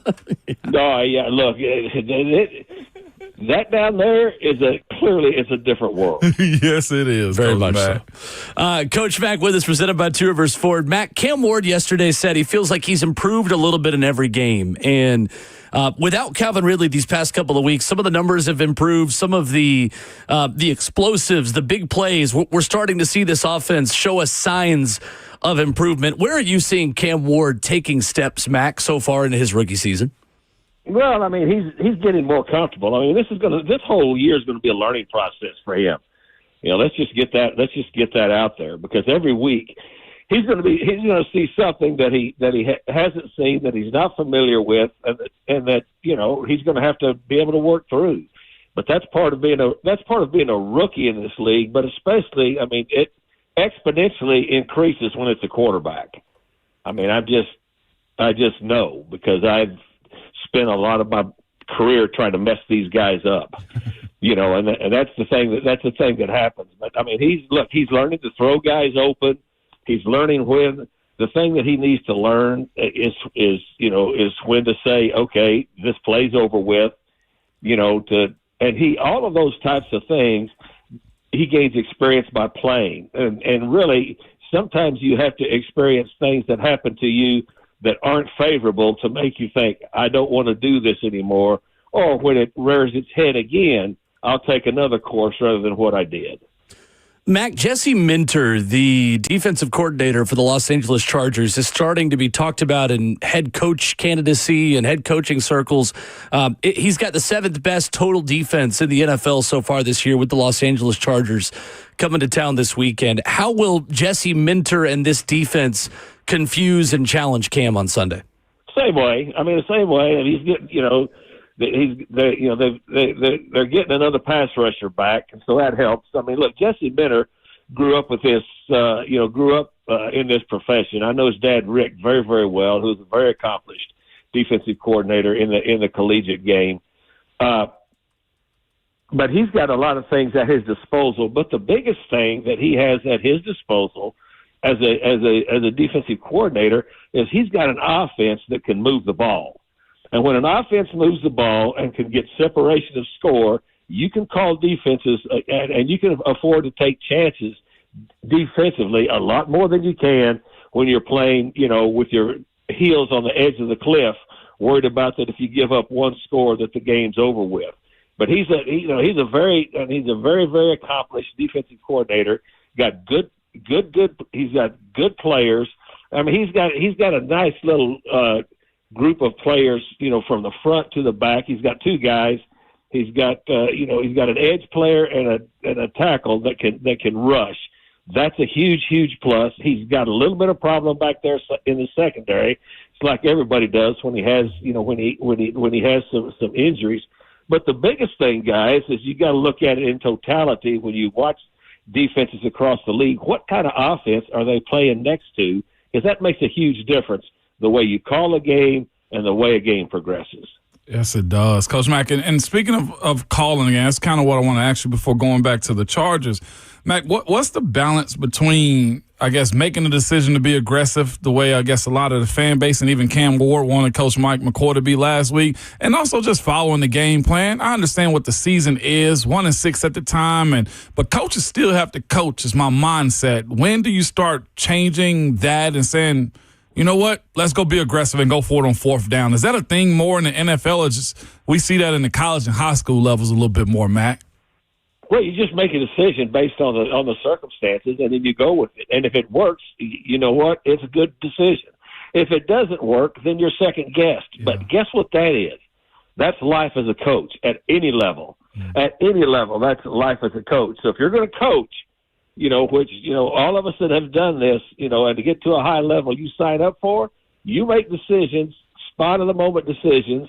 If it works, it's fine, and if you win the ball game, it's fine. If it doesn't work and you don't win the ball game, then you're going to be, just by the nature of the beast, you're going to get questioned. That's just the way it is. Yeah, it is. Coach Mack, they got a unique individual on their team, man. Guy I think is a future Hall of Famer, Khalil Mack. What is he still presenting, Coach Mack, as he and Mercedes Lewis just won't retire from the NFL at all, Coach? Well, they got Keenan Allen too, who's been in the league 200 years. Keenan. I mean, yes, sir. I mean, Keenan Allen has been playing really good football for 13 seasons. Think about that. Yeah. He's still one of the best route runners. I mean, I really thought he was a really good route runner, even coming out. He was pretty polished coming out as a route runner. I mean, this guy has been nothing but productive, since he's been in the league, and now, with McConkey, and then with the Frog, Quentin Johnston. They've got some pass catchers, but the guy that's starting to show up is Oronde Gadsden, the tight end from Syracuse. Yeah. I mean, this guy is especially the last 2 weeks. I mean, I know you guys watch the tape just like I do and study it. This guy's become a matchup problem, and they're using him. Jim Harbaugh's using him more and more, as a split out matchup problem as a tight end. So, and we haven't even started touching on the numbers. I know that Will runs all the numbers. He's like Rhett. He does these alphabet numbers. That's and right. Has all the stats. The thing that with this quarterback, this is another 70% throwing quarterback. So this is what you're facing. That's absolutely right, Mac. He leads the NFL in passing yards, 97 quarterback rating. And Joe Hortiz, the general manager for the last 2 seasons with Jim Harbaugh. It feels like the Chargers are one of those teams where we give Jim Harbaugh a lot of the credit for the players that are drafted because he has such an identifiable style of player and style of playing football. Mac, what impresses you about the way the Chargers have built this thing over the past 2 seasons, going from a fired head coach in Brandon Staley in 2023 to winning 16 games over the last 2 seasons? How did they rebuild this thing so quickly? Well, they had a quarterback in place. Yeah, the number one, and again, we just talked about Keenan Allen. I mean, right. He's not brand new there, right? Right. I mean, they had pieces in place. It wasn't like they never did tear that thing down completely to the studs when they came in. And then they did good draft. They made good draft choices. They're finally getting their left tackle back, and so I mean, there's no secret as to how you do it. You make good draft choices. Those draft choices have to pan out, and then you spend your money in free agency. You asset allocation has to be done very, very smartly with guys that can fill in, but you've got to draft well, and that's what they've done. Mac, when you look at this Titans defense, and obviously the move made this week, sending Roger McCreary to the other team in L.A. in the Rams, and even with Xavier Woods being a non-participant at practice yesterday with a hamstring injury, feels like there are a lot more opportunities for 2 rookies specifically, Marcus Harris and Kevin Winston Jr. What have you noticed about those 2 guys? And maybe Mac, more so on Winston specifically, where have they flashed to you as they start to earn more looks? Well, I really liked what Winston was, coming out, and you take a chance on a guy like that with that type of ability, even though he had an injury, coming into the league. I think he's just now, starting to trust that post injury with that knee. I mean, this is the big guy that can run. I mean, a big guy that can run. He's a pretty decent heat-seeking missile. When he's playing, he just the flashes that he's made since he's been in there, and he's going to get plenty of chances. There's nearly half of this season left. He's going to get a lot of chances to get a lot of experience. And then look, for any, especially in this secondary, the way it is right now, you have young guys that are going to get a chance. And so, I mean, I don't know how it's going to flesh out yet because they've only had, 1 day of practice. They practiced indoors yesterday. So we'll find out at the end of the week who's going to be in base, who's going to be in nickel, who's going to be in dime.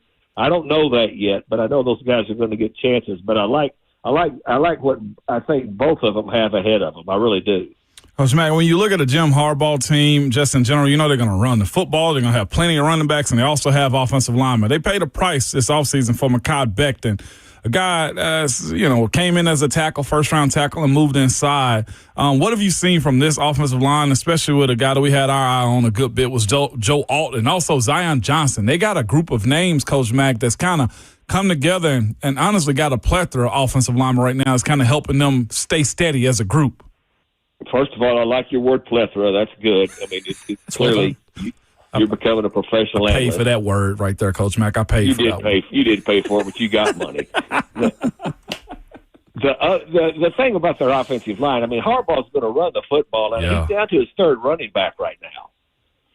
But the last 2 weeks they've been very successful because he is to run the football. First of all, you've got to be dedicated to it.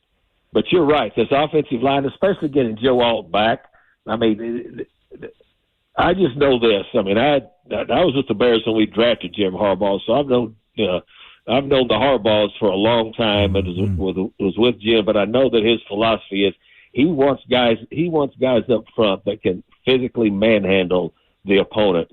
That's what he's put together everywhere he's ever been. Just start at the University of San Diego, where he really started making his name. As being able to piece together a team. But everywhere he's ever been, he has run the football, and he's run it very well, and it starts up front with the offensive line, just like you said. And another thing that goes into play for coaches like Coach Harbaugh is they will play the field positioning game. Coach Mack, their special teams unit is unique, man. They got Cameron Dicker as their kicker. He's one of the best around, Coach Mack. How important is it to kind of keep him on the other side of the 50 this week? Well, the field position metrics is a huge part of the game anyway that, a lot of people just gloss over. And field position metrics, it really involves your kicking game, and it involves, your punt and your punt coverage and your return teams. I mean, and it's even more important now because of the way they've changed the kickoff. You can have clearly like what's going on here with the Titans. You've got a returner that can make a difference in field position.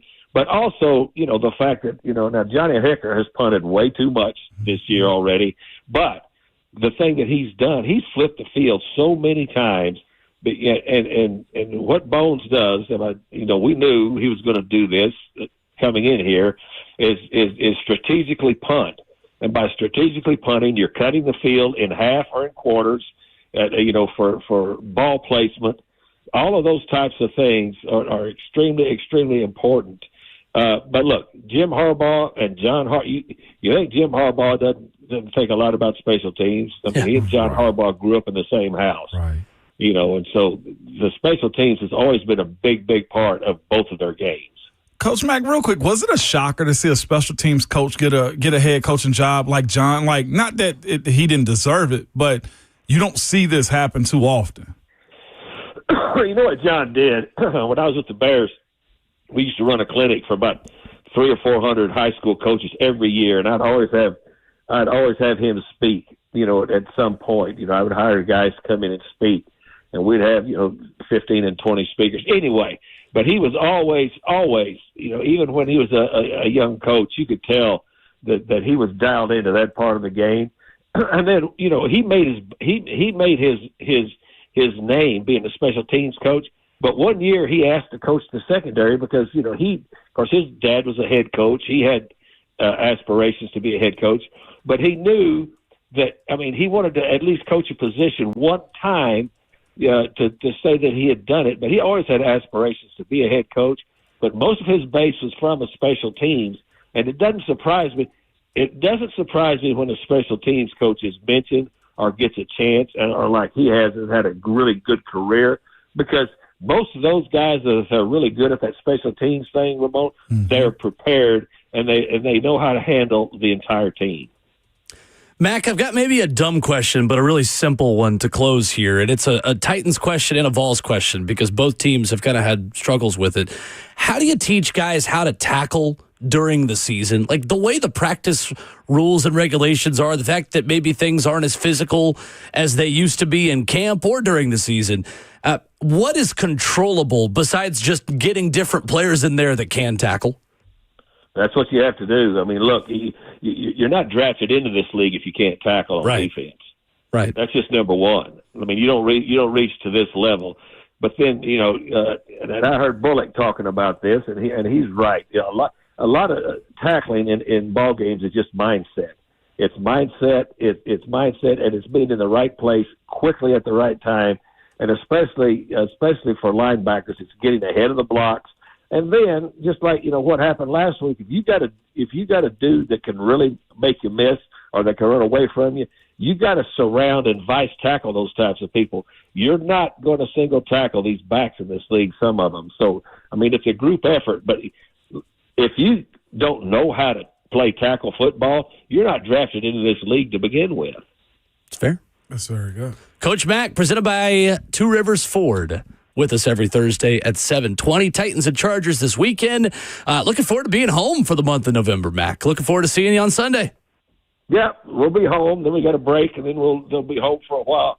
Mo. Yes, sir. You got Boomer Sooner? Yeah, Coach Mack. We're going to try to set those wagons on fire.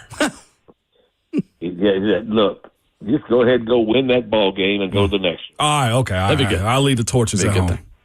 There you go. See ya. See you, man. Coach Mack with us this morning here on Ramon and Will. I just think sometimes the simple question is the one you got to ask. It is.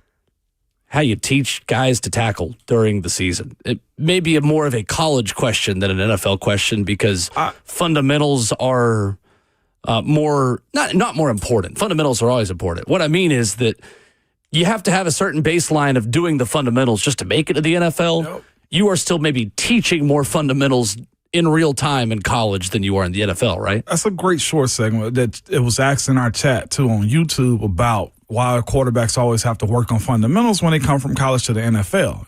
Let's speak on that a little bit afterwards. And I think you can even speak on that, too, from a track's perspective on how you maximize efficiency. Well, thank you. I'm a very inclusive guy. I'm one of the slowest runners in Tennessee history, but you know what? People don't know that. You still, if you're not top 1%, you're top 2% in the world when it comes down to competing. Used to be. Yeah, that's right. Coming up, we'll talk more about that. Plus, what's got to happen for Vandy to beat Texas? We'll tell you next.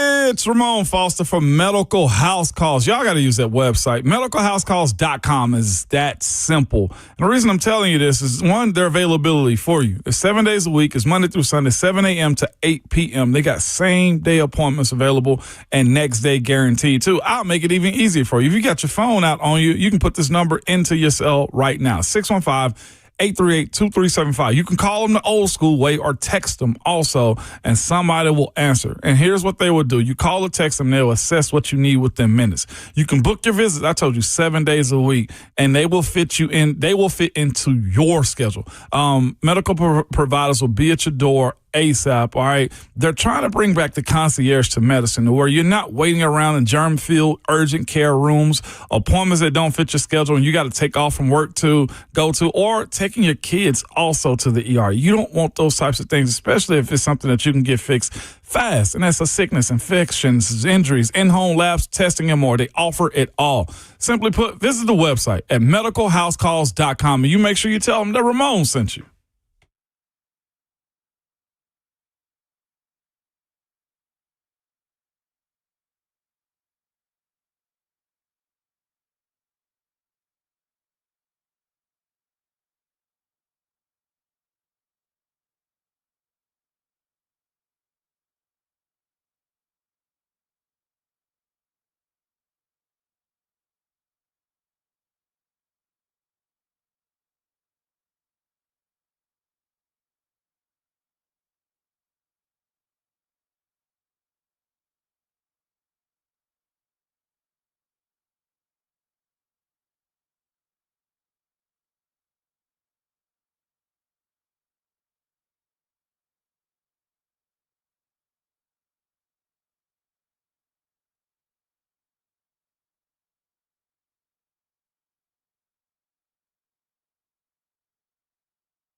Wrapping up the first half of the show this morning, Thursday edition of Ramon and Will, fueled by Scooter's Coffee.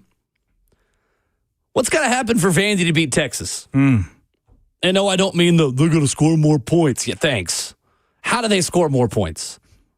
I don't even send those kind of tweets anymore again when we tweet from @Ramon and Will on Twitter. Yeah. What do they got to do to... Well, they're probably going to score more points than the opponent. Duh. Hadn't considered that. But first, Ramon, you wanted to mention this out of our conversation with Coach Mack, and the question about why we work on technique. Why do players have to continually work on fundamentals and technique? It was brought up why the quarterbacks come from the college level and have to always work on fundamentals. Because at each level you play it, you minimize as much movement as you possibly can. Each level that you go up, you find ways to work quicker and more exact. I thought I was very refined coming from a head coach at the University of Tennessee that played offensive line. We taught it well until you get to that next level and you realize the expertise in which those guys operate at don't allow a long step. Don't allow, if you're a quarterback, a long wind up to throw the football. It doesn't allow bad eyes when it comes down to playing the game. And I don't think people understand or have been told this enough.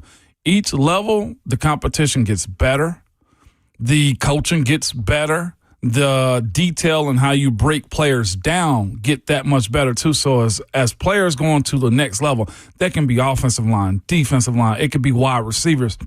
You're all trying to refine your fundamentals and minimize your wasted movement. That's what coaches harp on. Wasted movement is a big deal. And again, I see why you mentioned my sport. Yeah. The sport I did at Tennessee and track and cross country for that reason, because I had a coach tell me in high school, the second you ever see Usain Bolt grimace is the day that you can start. Because if you're tensing up and if you are not being as efficient as you can within your movements, then you're wasting energy and all of a sudden you're not as fast and you're not as strong in the fourth quarter. Or you're not as strong at fourth quarter. I'm obviously relaying it back to football. We don't have quarters. We don't get breaks in the middle of our sport. I think too, and this is kind of a golf term that I've had people work on with me, and again, just kind of in the sport and in anything, there's real versus feel. Yeah. Tiger Woods would often emphasize movements that you don't actually see him doing in his golf swing, but you emphasize feelings that way in the heat of the moment as you are moving at 100 miles an hour, then you have marginally different movements because of the way you're emphasizing something in rehearsal. Anyone who's ever swung a golf club knows what I'm talking about, that when you are in the heat of the moment, your worst habits, when you get tired, come out. Yep. That's true for quarterbacks. That's true for power forwards. That's true for point guards. That's true for swimmers. That's true for runners. So when you get tired and your body cannot think about fundamentals and technique because you're thinking about survival and where to go with the football and how to shoot and where I need to be on any given play, all of a sudden your technique goes out the window. So if you train your technique to be second nature, then all of a sudden you are doing things in the most efficient way, that you have more brain space to think about processing speed of where to X, Y, or Z mental part of the game. Absolutely. So when you're not thinking about technique, you train your technique to be as honed in as possible. You don't have to think about it, and that just becomes second nature. But that's something every pro athlete, every college athlete, every high school athlete is honing day in and day out. It's the reason why there are individual periods at the beginning of every pro practice and college practice and high school practice and Brentwood Blaze practice and all of these different things. And it could be as simple as a quarterback. 3-step drop. 1, 2, 3. What is that 3? Is it 3.5? Right. Are you dropping back on the right foot to be able to throw off that leg into a completion with as much power as you need? That's why fundamentals are always, it ain't just, they suck as coaches in college. Yeah, I do agree. There are some coaches that are getting teams by running certain offenses, whatever the case may be, but the technique is taught. Yeah. And the more levels you go up again, I'll say, the more you have to redefine that technique and fundamentals, because guys are experts at that point. For sure. The margin for error is smaller. So if you don't work on those fundamentals, you're screwed. Like, for example, when I was running, you would, have you ever seen the Tennessee walking horse, the way their legs go? Love those. Where their knee kicks out and then your leg goes up and then through the ground? Well, you would rehearse that as a runner, because the most efficient way to strike the ground is more on the balls of your feet versus the middle or back of your foot because you get more feedback from the ground. Where you're pushing into the ground pushes back, and all of a sudden you are not using as much energy to run. Well, so you would practice that way and skip or run or warm up in that way with drills where you are, where you're bounding on the balls of your feet. Well, you're not actually going to run that way. But if you rehearse that way, then you're more likely when your legs are moving more quickly to hit the balls of your feet. And all of a sudden you're using less energy. All of a sudden I can outkick the guy to my left that runs for Florida because I'm running on the right part of my feet and I've got more energy left in my legs than they do. Exactly. I didn't beat many people in college, but I knew how to. You knew it. How does Vandy beat Texas in Austin on Saturday? How do they beat them? Controlling the crowd. And that's probably Vandy's best pathway is being slow and methodical with the football. Vandy likes to play muddy. They are in the pigsty, and I say that as a compliment. And if Texas gets to a point where they feel like they want to play in the mud with them, no, you got to drag that out of them. So far as Vanderbilt's concerned on how they win the game, I'm talking about Vandy. Vandy's going to have to play their style. Diego, I don't think, needs to do much more other than just get the ball out to the perimeter and let his running game take over at that point. But that's a challenge because of Texas's defense. They've got to extend more drives than they did last week against Missouri. Vandy made the critical plays when they needed to. Last week against Missouri, I think they're going to have Diego Pavia make some more big-time throws to win this game. I think Texas defensively can be lighter in the box and stop Vandy in the run game. Texas does not give up explosive runs. That is the way Vandy gets its explosive plays. Teams like Tennessee throw the ball over you. Vandy runs through you for their explosive. They do. What do you do if you can't break the 60-yard run? What do you do if you can't break the 80-yard run? Vandy gets credit for having those consistently. I don't know if that's going to be the way you're going to beat Texas. I think you're going to have to extend some drives. I think you're going to have to take that crowd out of the game. Texas, the fourth best third down defense in the SEC this year, stopping their offenses to just a 31% clip this season. Vandy, the second best third down offense of the SEC. Only Arkansas is better in that category. Ramon, Diego Pavia has not had a 200-yard pass game against a Power 4 opponent in his last 12 tries. Don't need to. I think he's going to need to. You do? Okay. I do. Because a lot of these games that Vandy has played against the really good teams on their schedule, they've broken a big run. What happens if you don't break that big run? Well, it means you got to either break a big play in the pass game, you got to create turnovers, you got to find a big play in special teams.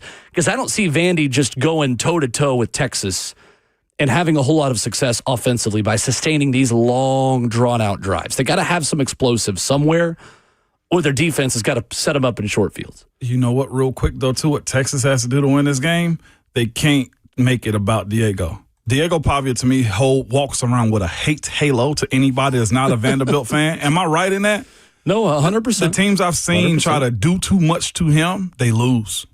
You just simply tackle him and tell him, good job walking back to walking back to his huddle. If they don't walk around with a hate effort on stopping Diego, I feel like you got a better opportunity to see what's happening in front of you. That's where he gets you. Oh, I'm about to go kill him. The next thing you know, he's flipped the ball or thrown it for a quick out to his tight ends. Coming up, Easton Freeze wrote a column at AtoZSports.com about who he feels like the front runner is for the next Titans coach. A guess, but an educated guess. And I agree with the name that he wrote about. We've not talked about this, Easton and I. Yeah.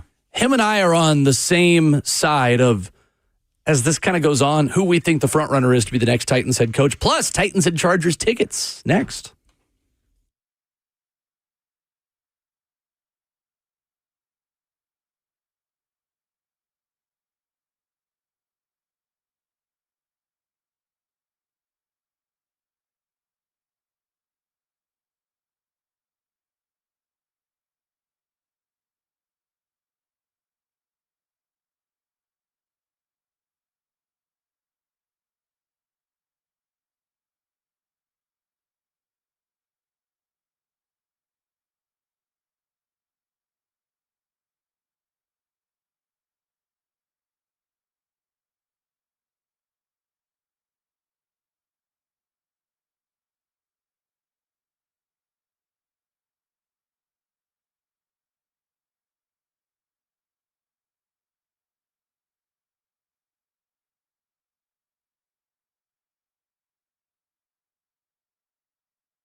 It is 8:02. Good morning, live from the 104.5 The Zone studios. I'm Justin Hawkins. The Titans' first injury report of the week ahead of Sunday's game against the Los Angeles Chargers dropped yesterday with 6 players not practicing, highlighted by Jeffrey Simmons, Calvin Ridley, Arden Key, Dan Moore Jr., and Xavier Woods. But some good news, wide receiver Bryce Oliver did return to practice and was listed as a limited participant. In other NFL news, a few quarterbacks potentially making their return this week. Panthers quarterback Bryce Young was a full participant in practice yesterday after missing last week's game. 49ers quarterback Brock Purdy was a limited participant yesterday and looked good in practice. Vikings quarterback J.J. McCarthy poised to make his return since week 2 as he took all of the first-team reps yesterday.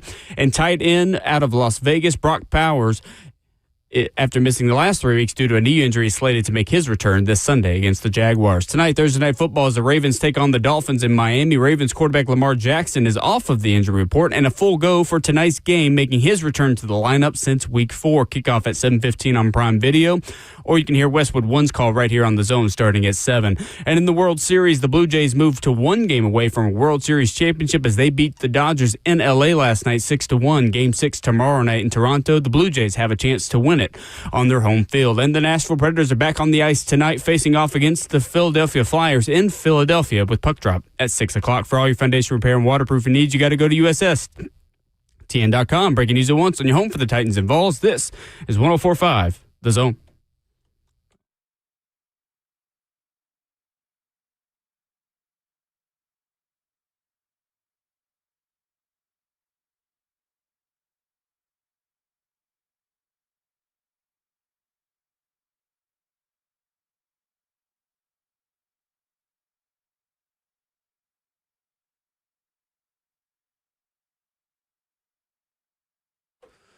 Second half of the show and hour number 3 getting started on your Thursday morning edition of Ramon and Will. We are fueled by Scooters Coffee, which is locally owned near you in Rivergate, Smyrna, Brentwood, White House, or Mount Juliet. Amazing people, amazing drinks, amazingly fast. Voice of the Vols, Mike Keith, coming up in 15 minutes. Titans tickets in 7 minutes, not to be specific. Your phone calls at 615-737-1045. So Easton Freeze wrote at A2ZSports.com a column with the following headline. Titans' next head coach frontrunner is a no-brainer for 3 reasons following the firing of Brian Callahan. Ramon, I agree with him. I think Robert Saleh should be the frontrunner for the next Tennessee Titans head coach today. I've changed my tune on this a little bit. Okay. Why? This is why we have Hot Board 1.0 and Hot Board 2.0 and coaching candidates 3.0 and all these things. It is a fluid situation. It feels more to me, Ramon, like Mike McCarthy is less likely to get a third shot at being an NFL head coach than we originally thought. Seems Fair? to be the case. Yeah. I agree. What was it, Fowler that kind of dropped that on us? Jeremy Fowler's, and to be fair, I don't want to misquote Jeremy when he was on the show, made the statement saying, like, look, that makes sense considering for the Titans the connections with Chad Brinker and the quarterback development piece of having Cam Ward and Mike McCarthy together. However, it's pretty rare that guys get third chances as head coaches of the NFL. That's rare. I think that there are more red flags with Joe Brady as a play caller than what I originally thought. Joe Brady, a good schematic guy who can draw up plays. I worry a bit about his ability to call plays, which I don't think the Titans would double down on. That brings us to a guy we didn't originally talk about a ton, Ramon, in Robert Saleh. Okay. So Easton lays this out well, and I want to get your reaction to this after we read some of this. And Easton's points are, Robert Saleh wants another crack at being a head coach after going 20-36 with the Jets from 2021 to 2024. That record doesn't feel that bad now, he says, now that we have some perspective. His interim replacement, Jeff Ulbrich, went 3-9 to finish 2024. Aaron Glenn is 1-7 in 2025. Here is where you really get perspective. I think Easton lays out really well. His defenses were excellent. Since he left, they have been anything but. In 2022, the Jets were 4th in yards allowed. In 2023, 3rd in yards allowed. And then in his 5 games coaching in 2024, the Jets were 2nd in yards allowed under Robert Saleh. The moment he left, they ranked 18th in total yards for the rest of 2024. So far in 2025, Aaron Glenn's New York Jets ranked 25th in yards allowed. Here is where also there is a pivot that has to happen, Ramon. from offensive mind, non-play caller, never done the job before, to experienced, defensive mind, leader of men, culture builder, tough, rugged guy. Robert Saleh fits a lot of that. He's called defensive plays. He's been play calling for 5 seasons in San Francisco. And Easton Freeze says, perhaps most importantly, it seems clear that Saleh is the type of leader this blank slate team could really use. Fair? Agree? Disagree? I can ride with that. I'm picking up what you're putting down is what I'm saying. Excuse me. The one thing that I wonder and question this second time around for a guy like him, that we'll get another shot, whether it's this year or next year, because what teams will always covet is a team that can stop the run and stop teams from scoring points. And he has that, especially in a reset situation that they have right now. Question I have for him, if you're going to man this defense, what head coach type will you try to go get to be the coordinator offensively? That's where I'm at. Always going to be the question. The other issue that he had in New York, one, Aaron Rodgers has come out and said disparaging things about the Jets. Almost any player that leaves there that doesn't play defense don't like what the Jets are. I looked at his track record while being the Jets head coach, and every year that he was there, no less than 4 quarterbacks played under him. What I'm saying is this: he's had a lot of instability at that position. Whether it's protection issues, I know Aaron Rodgers had the Achilles pop, but between Zach Wilson's failed attempt at a first-round draft pick, the New York pressure, whatever you want to call it, he had zero stability at the quarterback position. That's where I say to him, if he does come here, he's got to be very strategic, or either take the guidance of the people that are hiring him. This is what you need as an offensive coordinator, because to your point, one side of the ball you know is going to be good. Do you retain Bones Fossil also as a special teams coordinator? Because that seems to be working. Would love to. Yeah. But as far as the defense goes, that has to be the one reset we spoke about, Will, early this year. How do you make Cam Ward better? You get him a defense that can stop, and you get him an offensive line that can also protect for him. I do think it's interesting within this. Mike Silver wrote a feature about Robert Saleh and his job in San Francisco he's done this year. To your point, 2 offensive players are quoted in this piece being Robert Saleh fans. George Kittle, quoted by Mike Silver of The Athletic, that Easton Freeze references, says, Robert Saleh is the best signing we've ever had. George Kittle. Quote, I've been saying that since OTAs. It's not just how smart he is, but his juice. He's inspirational. He's great in meetings. His energy is infectious every single day, and he gets our young guys ready. Brock Purdy is also quoted in this. Quote, Saleh brings a different kind of energy to the building, and he's dialing it up. He's really, really smart, and it's helping us a lot. If you are looking for a culture builder, tough, rugged, leader of men type, I think Robert Saleh would be your guy. Here's the other thing that I think is interesting, Ramon, and Easton lays this out well at A2Csports.com. Remember during the GM search when we all thought John Eric Sullivan was a shoo-in? Chad Brinker had worked with John Eric Sullivan, who was a VP of the Green Bay Packers. They had worked together. They had a good relationship. It felt like it was like, oh, yeah, it's just going to be John Eric Sullivan. Then they hired Mike Borgonzi. Chad hadn't worked with Mike Borgonzi before, but they'd worked together, but not under the same roof for the same logo on their polos and quarter zips. That can be true of the head coach position as well. And I think that Chad Brinker has shown us through his actions that just because you have a relationship with someone, just because he's worked with Mike McCarthy, just because he's worked with whoever, just because Arthur Smith has worked for the Titans, relationships give you good hot board candidates this time of year. That doesn't necessarily mean that the people within the building think that those are the best people for this job right now. I think they could go off the beaten path a little bit. Not that Robert Saleh is that far off the beaten path, but I think they could go off the beaten path a little bit with someone they've not worked with before if they feel like that person is the best person for the job, the way Mike Borgonzi was for general manager. And then, not that you have to follow a trend, but it does. You go from offensive coach to a defensive coach this next time around. And more than anything, the mindset, I guess, of defensive coaches are just what Kittle said. It's just as Brock Purdy said. They're culture resetters. They're developers. I saw somebody put in here, where is this comment in our YouTube chat? It says, so he's going to magically turn, speaking of Saleh, Robert Saleh, so he's going to magically turn this defensive group into a top-tier group. Somebody said that. Huh? Nobody said that. No, this is in our YouTube chat. I know, yeah. Yeah, but it said It's like can't we turn. didn't say that. Yeah, no, we didn't. But he said you can't turn dog crap into a 5-star meal. And I say you're a liar. Because you know what good coaches do? They get you to buy in. They make it work. They make the weakest link feel like he's a 5-star player. You know why I know this? Because Mike Tomlin's done this for years. Yeah. You always wonder, how does he find these off the beaten path wide receivers? Or as a group, defensive ends that you've heard nothing about, like Nick Herbig, that turns into an 8-sack-a-year type of guy, right? Or guys go there. What I'm saying is this. Those types of coaches have the ability from time to time to reset the culture of getting everybody to buy in. That, to me, I think is the biggest issue. Is toughness. I ain't going to say toughness because it's disrespectful to them. But having the ability to be a hard-nosed team and the buy-in is missing, I feel.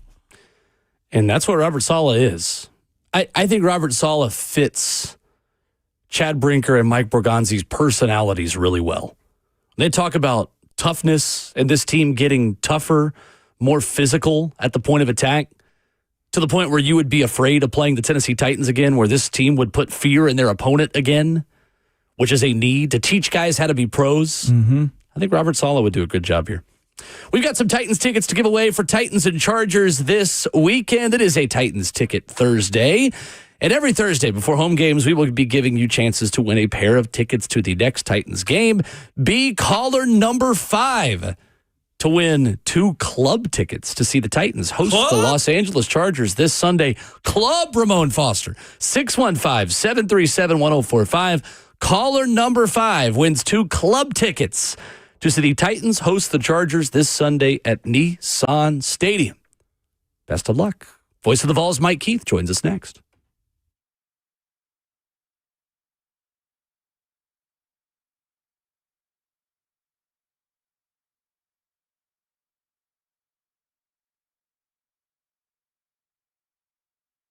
Hey, it's Will Bowling. When it comes to ensuring clean air in your home, Lee Company delivers. Their award-winning team provides thorough whole home duct cleaning services that eliminate dust, debris, and other allergens from your HVAC system.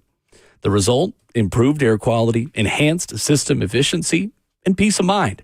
Even better, Lee Company is offering 10% off a whole home duct cleaning for a limited time. So why wait? Schedule online at LeeCompany.com. That's LeeCompany.com for their duct cleaning services for the folks with over 80 years of experience in Middle Tennessee. Lee Company is a household name here in this area, trusted since 1944, and they're available 24/7 with 14 community locations. So make sure that HVAC system is running the way that it's supposed to. Get the improved air quality and peace of mind by trusting my friends at Lee Company. Get 10% off a whole home duct cleaning now for a limited time by going to LeeCompany.com. That's Lee Company, all you need. We're really lucky to have Genesis Diamonds here. In a sea of corporate jewelers, Genesis is such a refreshing alternative. Local ownership, they love Genesis. It's because they stay ahead of the pack with bigger selections, new and trending styles, more price and flexibility, stronger warranties, higher quality standards. And as we head into the holiday season, Genesis is fully stocked. Case after case of dazzling jewelry. They'll have rings, earrings, bands, bracelets, colored gems, stone, luxury pre-owned Rolex watches, all at a guaranteed best value price and no commission salespeople. So there's never any pressure to buy at Genesis. And if you're thinking about the holiday engagement, listen to me. Now's the time to go ahead and get into Genesis and let their experts help you create the ring of her dreams. They've got it all from top designers, okay? They've got diamonds in every shape and every size, natural and lab grown. Genesis is a breath of fresh air, locally owned but internationally connected. They have the buying power to guarantee the best value while never sacrificing on good old-fashioned customer service. Don't ask me how I know. I usually go in there, okay? You will never be treated like a number at Genesis. Genesis Diamonds is my jeweler. They're located in Green Hills and Cool Springs.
Ramona Will is fueled by Scooters Coffee on 104.5 The Zone. Hour 3 on your Friday Junior.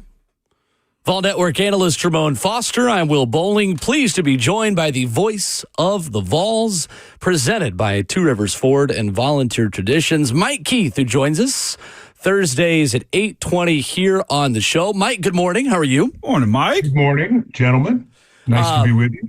You as well. This video of you and Ramon Foster dancing while Brad Willis is going through logistics as being a radio professional. One day, Mike, you guys are going to have fun on these broadcasts. Clearly, just having no fun at all. What feedback have you received about your dance moves that Ashley Farrell made sure were over the internet over the weekend? Yeah, I want to thank Ashley Farrell for working her last game here at the University of Tennessee. She's been a great part of what we've done here through the first 8 games, and want to wish her well as we're going to put her on the Brian Kelly train. Whoa! No, I mean, we get busted. What can we say? We get busted. I mean, it's not the first time I've done that. Yeah. It's like the 500th time I've done that. It's just the first time anybody's seen that. I thought Ramon and I were going to make Brad Willis break. He eventually did. You didn't see that part, but we eventually got him, and he actually joined in, which he will often do. But he's a serious, true professional, and we're a couple of goofs. So that's all I have to say about that. Well, if the Brian Kelly route was being taken, you'd need to call the governor to fill that position, but that's a separate conversation. It is. Mike, Yes. the follow-up I have, too, is that you posted on your Instagram that you had the woo sign from the UT Spirit Squad, and you said you would trade it for a dark mode T-shirt. Has the That's trade correct. happened yet? No, and now it's up to 2 dark mode T-shirts. Wait till tomorrow. It'll be a quarter zip, too. One in a medium and one in a 3 or 4X. Yeah. Perfect. Matters what my partner on the broadcast wants, but every day that we don't get a response to that, there will be an additional T-shirt demanded, and then people won't know what to do during that part of Rocky Top because they won't be able to hold up the sign. Great points. So it'll be a confused crowd, and that's just the way it goes. We play the Sopranos music for a reason, right? That's what I keep telling him. Like, I told you, Mike, you're a giant in this thing, and now you got me to back you up. So who wants a problem with us? Is what I'm asking. That's exactly right. I at least want to hold the woo sign out the studio, out the broadcast booth. Can you hold on out to of it? the window? I think that could be arranged. Hey, just behind the scenes fact, I didn't really steal the woo sign. Yes. Yes, you did. Some people think I did. A lot of people think I did. I'm dumbfounded at how many friends and relatives are like, you need to give that back. That wasn't nice. It's going to be dark in there. People might not know. People might not know what to do in that moment when we hold up the woo sign. Oh, that's great. It's clear to say you're having fun with this thing, huh, Mike? Sure. I mean, I think that's how you have to be at a certain point. Is you've got to sort of embrace it. Like today on the Mike Keith show, we have the person who may be my favorite guest ever. I don't want to say she's number one, but her name's Peyton Chapman. She plays on the volleyball team, and she's absolutely hilarious. I mean, to get to know a lot of these athletes and just the students that we're working with here, and a lot of the things we're getting to do here on campus, I mean, it's just a lot of fun. And if you can't enjoy it, then why do it? Right. And to me, that was always a part of my philosophy in anything that I did, is if it doesn't sound like somebody's having a good time, then why would you want to listen or watch? Life's too short, and there are too many very serious things in this world. I'm as serious about Tennessee football as anybody.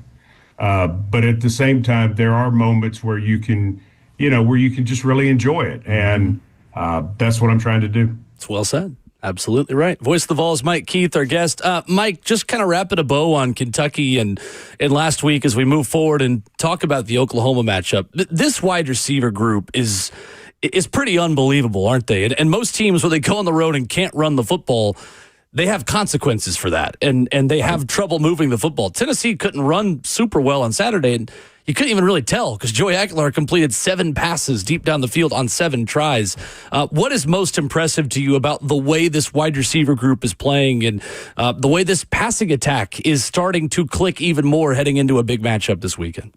Well, they've fulfilled expectations, and I think that's one of the most important things. If I had come on your show on April the 12th and said that Tennessee would have the number 1 offense in the SEC, I doubt you would have believed me. Right. Because Nico Iamaleava had departed, been let go, however you want to put it. There were tons of questions about the offensive line. There were tons of questions about the receiving core. There was a lot of question about who was going to replace Dylan Sampson. And so what you've ended up with is you've ended up with Joey Aguilar, who has been an excellent answer. The offensive line has done a really nice job. The backs have played well. But I think the receivers have way exceeded expectations. Brazel took the year 2 Josh Heupel system jump. Mike Matthews, I still think has a ton of ceiling. I'm still really excited about what Mike Matthews can do. What he's done is great. I think he's got more. And then Staley has been what I thought he could be and more. The slot receiver who gives you something very different. You have a slot receiver who has not only slot receiver skills, but he's got outside receiver speed and size, and he can line up outside. The other thing that I think is exciting is you're getting Radarius Jackson back. Joakim Dotson's taking a step. I think you're going to see what Travis Smith has at some point as he comes back. Kelsey Pope's done a really good job with this group, and it's a big reason that this team is 6-2. And again, I think if I told most Tennessee fans on April 12th after Iamaleava's departure with all the other questions that you're going to be 6-2, you'd have probably said, okay, I'll take my chances down the stretch with what that's going to look like based on, you're losing the biggest part of your offense that you don't have a question about, which is really, outside of Iamaleava and Miles Kitselman, everything else was a question mark. And yet here they are. And now they play against the number 1 defense in the conference this weekend. Mike, when you look at playing against this Oklahoma Sooners team and a night game, what portion of this are you expecting to kind of explode for the Vols? Is it Joey again because he's been a steady Eddie, or at some point the establishment of the line of scrimmage as far as running the football's got to take place too in these type of moments, especially when it's later in the season like this?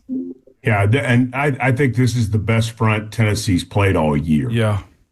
I think when you look at Oklahoma's defensive line and you look at their depth, I think they're very similar to Tennessee last year.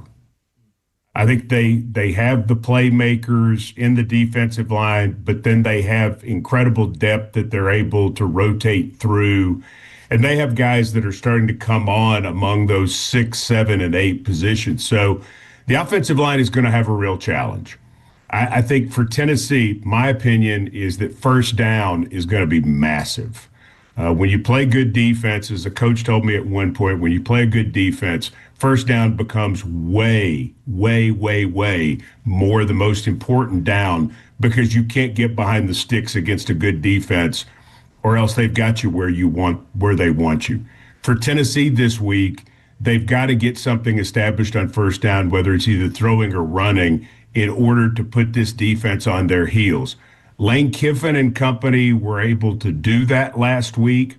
I think the most impressive stat from Ole Miss in the win over Oklahoma is not 34 points or 415 yards. I think it's that they got 41 rushing attempts, which meant they held the ball, they stayed with it, and that meant they were able to dictate the pace in this game. That's going to be a big thing for Tennessee is how do they dictate the pace? Because personnel-wise, Ramon, especially up front, I don't think Tennessee's seen a defense like this. No doubt. With that being said, this is probably the toughest, road environment that John Mateer is going to have to go into.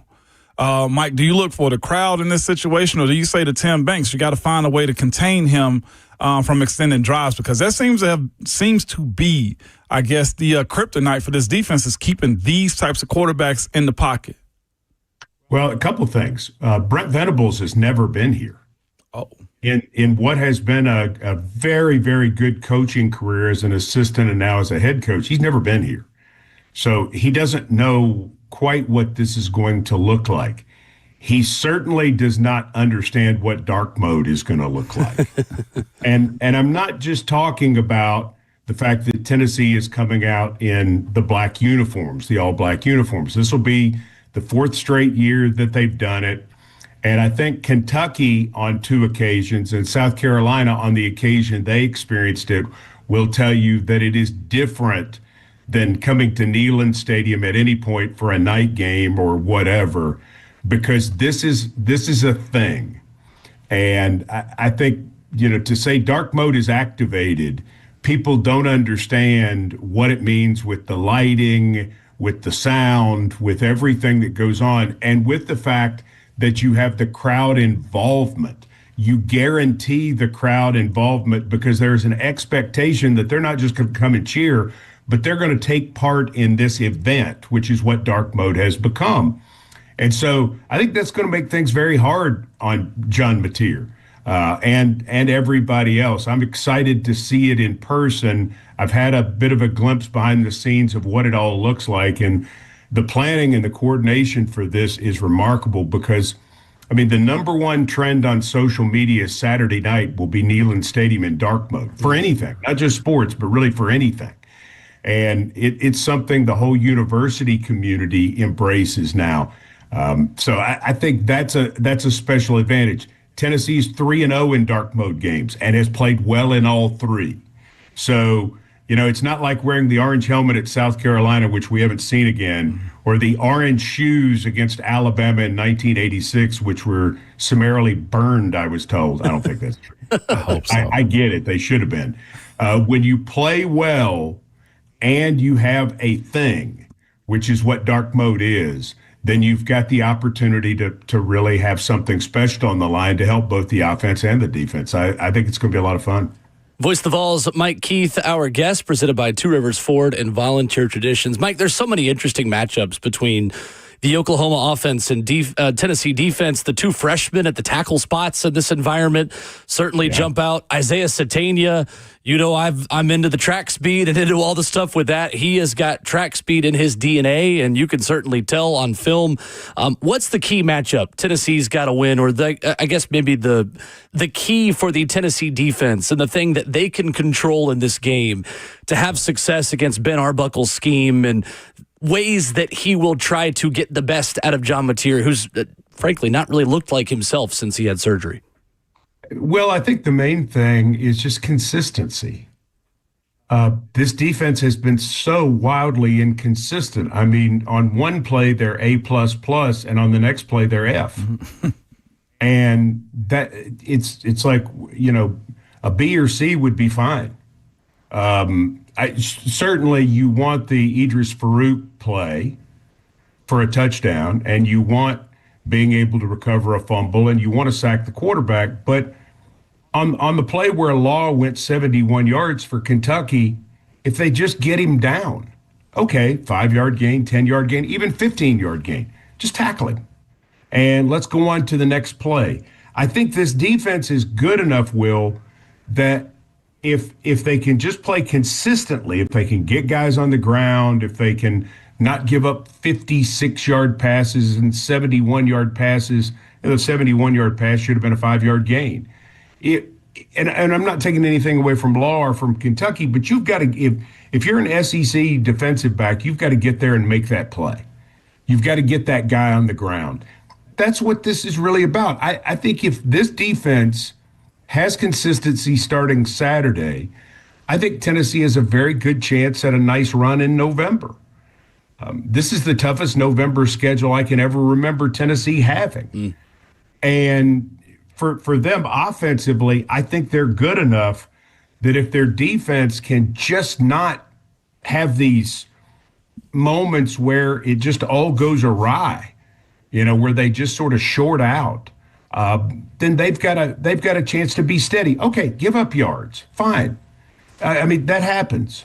Understand that the other team will make some first downs, but just don't ruin it with miscommunication, missed tackles, things of that sort, to where you give up these massive plays. No doubt. I mean, to that point, 141 of the 342 total yards Oklahoma had last week were on a Isaiah Satania catch and run and a Xavier Robinson run. Right. And I mean, if Tennessee doesn't allow that, if they can just be more and listen, Satania's really fast. Got it. Right. Robinson's a really good back. Not taking anything away from him, but we have seen situations where we've seen this defense do spectacular things. So I know they're capable of just doing normal things. No doubt. I know they are. Right. And the coaching staff knows there were guys in place. I mean, on the quick screen that went 71 yards, that was not a scheme issue. Right. I mean, there were people over there. Just gotta make play. They weren't lost. Just got to get a guy on the ground. Yeah. And so that, it's going to be interesting to see if Tennessee can step up in that area where, unfortunately, they've had issues all year.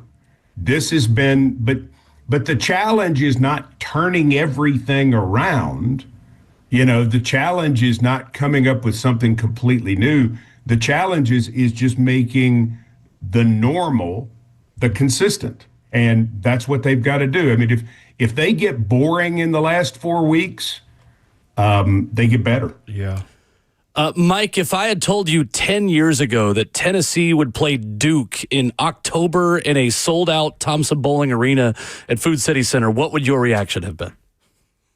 Really? What sport? What sport? What was that like? How much fun did you have with the crew on Sunday and watching that team?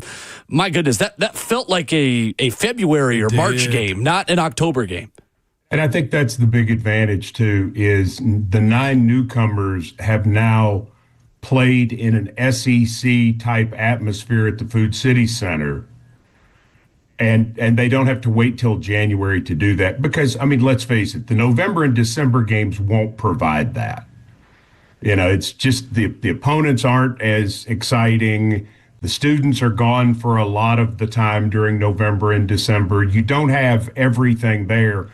Well, I mean, they've now gone out under the lights to put on the show. And so when they get into January, they will have seen how that feels. And I think that will help them. They've also seen a Player of the Year candidate in Cameron Boozer. He's a National Player of the Year candidate, yes, I promise you. No doubt. And they've seen, certainly a top 10 basketball team, maybe a top 5 basketball team, maybe the best basketball team in the country. Certainly the best freshman class. So, all of those things work to their benefit. I think they didn't win on the scoreboard, but in all of the other areas, they ticked that off as a big win. And that's good for Duke and that's good for Tennessee because Duke's playing a very challenging non-conference schedule by design because the ACC has not been as good in recent years. And John Shire felt like that hurt them when they got to the NCAA tournament. Didn't really want to, broadcast it, but I think you understand what he's doing. He's trying to get that team ready. And then on the other hand, you get into the situation where for Tennessee, it does nothing but help you, especially with a Nate Ament having that game under the lights in that way with that sort of spectacle. He can play better. He will play better. He didn't play badly in his first time out. Mike, I got to ask you real quick, though, too. We ain't talk about it because you told me to tell everybody it wasn't Ron Slade, but how did you get to Chris Lofton? It's funny. A couple people in the athletic department have stayed close with him, Jimmy Delaney in particular. And Jimmy Delaney made the contact because I certainly know Chris. My son had a Chris Lofton jersey, still does. Me too. He's the man. And they reached out to him, asked him if he wanted to get involved with this. He'd never really done basketball before. And I said, hey, me too. we're working him in. I'm excited about having John Wilkerson as part of the broadcast. Yeah. Excited to have Steve Hamer doing some things with us too. But to have CeeLo say, I want to do it and be around the program, to know how excited Coach Barnes and everybody with basketball was about getting him. He's going to work his way in. I think his eyes were open the other night about how everything sort of fits together. Yeah. And he got a lot stronger as he went in the second half. He's like, hey, this is not hard. I'm like, it's the story of my life. It's just, Amen. it really is. I mean, you're watching ball and you're talking like you're watching a game with a bunch of friends. And he started to explain some things and get into some philosophy. And I think we'll hear more of that as we go. But it's a really exciting thing to see Tennessee fans excited to have one of their greats back involved with the program on a game-by-game basis. That's cool. I love it. Voice the Vols. Ramon Foster and Jason Swain. That's absolutely right. And you can hear all of those voices. 4 p.m. Vol Network coverage begins versus Oklahoma this weekend under the lights at Neyland Stadium here on 104.5 The Zone. Of course, Mike, enjoy it. I know you will. Can't wait to listen. Looking forward to it. Thank you. See you this weekend, Mike. Dark mode activated. Yes, Go sir. Vols. Woo! Mike Keith with us this morning here on the show. We'll react to some of that. We will get to some of your thoughts. 615-737-1045. Wrap it up. Hour 3 next.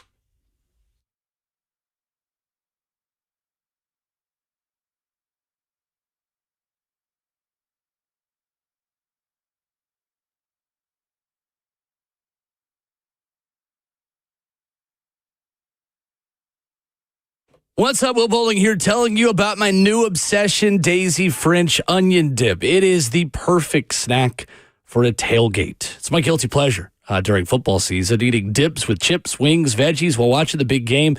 Daisy's delicious new French onion dip and ranch dip are a game changer. They taste like homemade dips, and they're made with real herbs and spices, plus other ingredients you'd find in your own kitchen. So make sure you bring some to your tailgate this weekend. Try some at a grocery store near you. That's Daisy French onion dip and Daisy ranch dip. Grocery stores have it near you.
Wrapping up hour 3 on your Thursday morning, Ramon and Will, fueled by Scooter's Coffee. And Scooter's Coffee can fuel you through your Thursday.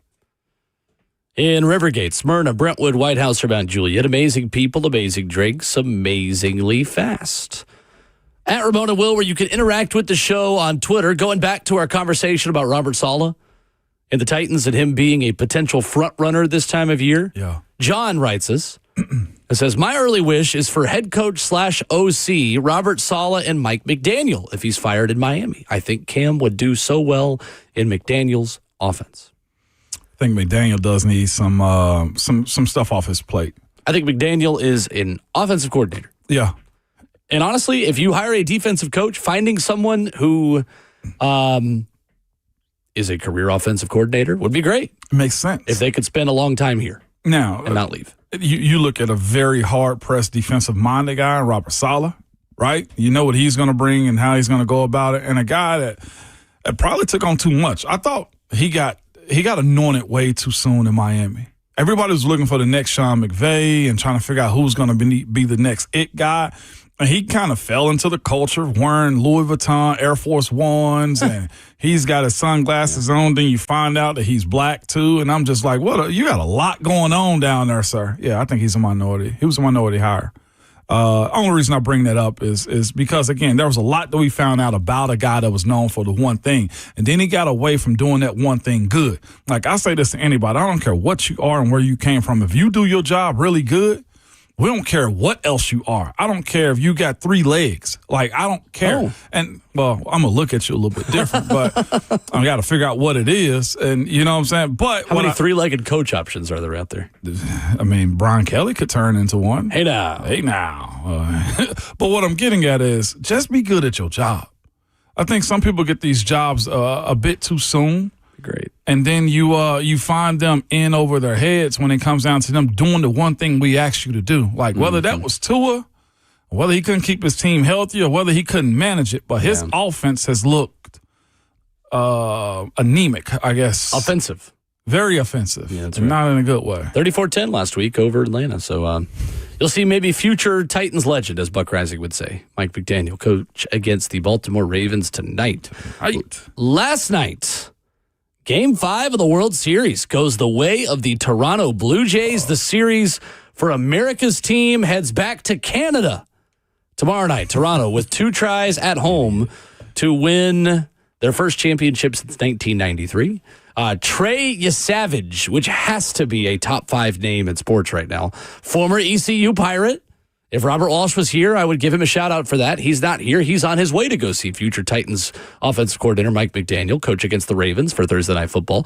Striking out 12. That was a long segue. Let's reset who it is. Trey Yesavage strikes out 12 over 7 innings. Ramon breaking the rookie mark for strikeouts in a World Series game, surpassing Don Newcomb's 11, set in 1949, despite the fact that a home run was hit on the first pitch of this game as well, which was the story, obviously, to begin it. It was fun watching your Savage pitch last night. I thoroughly enjoyed it, watching the process of how he set guys up. I forget who it was that hit a home run off of him. Kike Hernandez. Kike is who it was. And then he simply reset himself. I guess the art of what he did at the end was even better. Your Savage is going to get a lot of credit for pitching, but his outfield and his infield was phenomenal for him. So his last pitch to get out of the inning and actually send him to the dugout was a triple play. It was the third base, second base, first base out. I don't know the numbers. Let's go 6-4-3. I don't know what it is. Okay, whatever it was, I should know that because my kid pitched. For what? First to second? From third to second to first. That would be 5-4-3. 5. I was close. 6 is shortstop. Yes, it is. Okay, yeah. Look at me. What I'm getting at is this: it's a triple play for him at third, second, and first to get out of it. That was just in general a good game. They made contact with the baseball where you had the Dodgers chasing home runs. That's been a difference. And your Savage, he was throwing the splitter and the sinker. Yeah, the splitter is what batters are 3 for 34 with 22 strikeouts and at bats ending on that pitch in the postseason. And it's only hitting, I say only, it's only hitting about 83 to 86 miles per hour. He was pitching for ECU like a couple of years ago. in that regional against Evansville, where Evansville beat ECU to then go to the super regional against Tennessee, which Tennessee won on their way, obviously, to winning the national championship. Trey Savage was the ECU pitcher in that regional for the Pirates. Coincidentally, last night I was at my son's pitching lesson last night, and his pitching coach is just like, Savage going to get the fastest payday you've ever seen. It's like he might get 20 a year. I mean, he's on that Paul Skeens route. Yeah. Right. And they were talking about his release point, too. It's like 7'1". Nuts. Elsewhere last night, to just give another mention of a sporting event that was going on down in the borough. Ramon, things are not looking good for the MTSU Blue Raiders. Oh, man. Losing their 5th straight game last night. Jacksonville State comes to town. Wins 24-21. Derek Mason and MTSU 1-7 heading into the last 4 games of the season. Just bad ball being played. That's just bad ball being played, Will. There's no other way to kind of put that in a box. Yeah. Other than there might be boxes in the offices after the season, unless they got a longer plan that we don't know about. Not good. You got to be fun and be bad, too. Not good. Coming up, hour number 4 of the show, how much hope do the young Titans pass catchers give you? How sustainable is just relying on the big 3? Helm, Helm, Iamaner, DK. Cam Ward talked about it yesterday. You'll hear from him next.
9:02, good morning, live from the 104.5 The Zone studios. I'm Justin Hawkins. The Titans' first injury report of the week ahead of Sunday's game against the Chargers dropped yesterday. 6 players not practicing, highlighted by Jeffrey Simmons, Calvin Ridley, Arden Key, Dan Moore Jr., and Xavier Woods. But some good news as wide receiver Bryce Oliver returned to practice and was a limited participant. In other NFL news, a few quarterbacks potentially making their return this week, as Panthers quarterback Bryce Young was a full participant in practice yesterday after missing last week's game. 49ers quarterback Brock Purdy was a limited participant yesterday and looked good in practice. Vikings quarterback J.J. McCarthy poised to make his return since week 2 as he took all of the first-team reps yesterday in practice. Tonight, Thursday Night Football, as the Baltimore Ravens take on the Dolphins in Miami. Ravens quarterback Lamar Jackson is officially off of the injury report and listed as a full go for tonight's game, making his return to the lineup since week 4. Kickoff at 7:15 on Prime Video, or you can hear Westwood One's call right here on 104.5 The Zone starting at 7 o'clock. And in the World Series, the Blue Jays,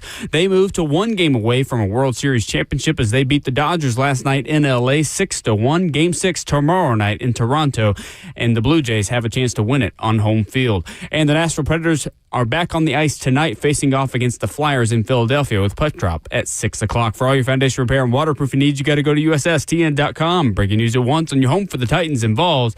This is 104.5 The Zone.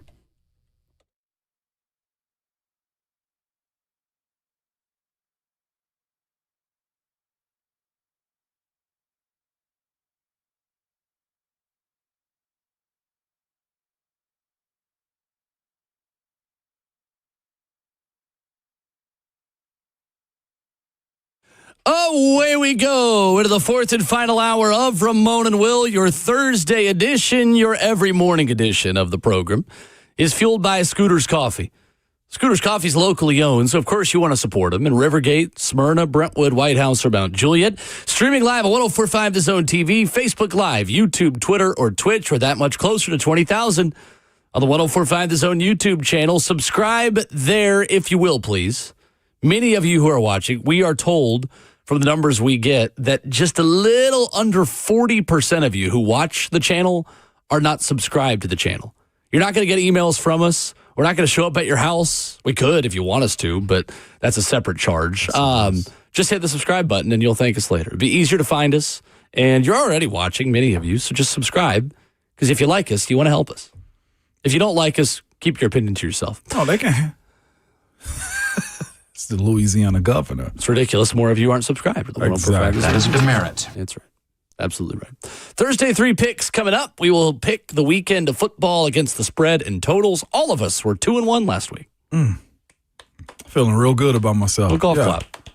2-1's okay golf that clap. one. That's real good. 3-0, we would sound an air horn. 2-1, we golf clap. My one lost last week. Oh, Oklahoma. Oklahoma, Ole Miss. Let them know this weekend. Be like, hey, guys. I have a lot of questions. First of all, how dare you? How dare you? It's exactly how I felt. It's just like you guys had it in front of you. You're supposed to be this big, bad team, and Lane Kiffin walks in your trap and take over your trap. No love in Oklahoma. Is that Garth Brooks? Oh, my God. No. Don't let him bait you into this. He knows exactly who that is. He knows who really sings the song. Ain't no love in Oklahoma. Come on. That's Ain't No Love in Oklahoma is... I'm not bailing you out. Stapleton. It is not Chris Stapleton. It's not Chris Stapleton? Not Chris It's Stapleton. not Garth? Nope. It's a new song. Well, I guess that doesn't really help you. Dead Highway. Jelly Roll? Did my fakest voice possible there. No, not Jelly Roll. Luke Combs. There it is. Come on. Go. I love this song. I'm out here. This song made my top 100 on Apple Music last year. Yeah, I'm an Apple Music guy. What about it? Because I played it so many times the week of the Tennessee-Oklahoma game. Okay.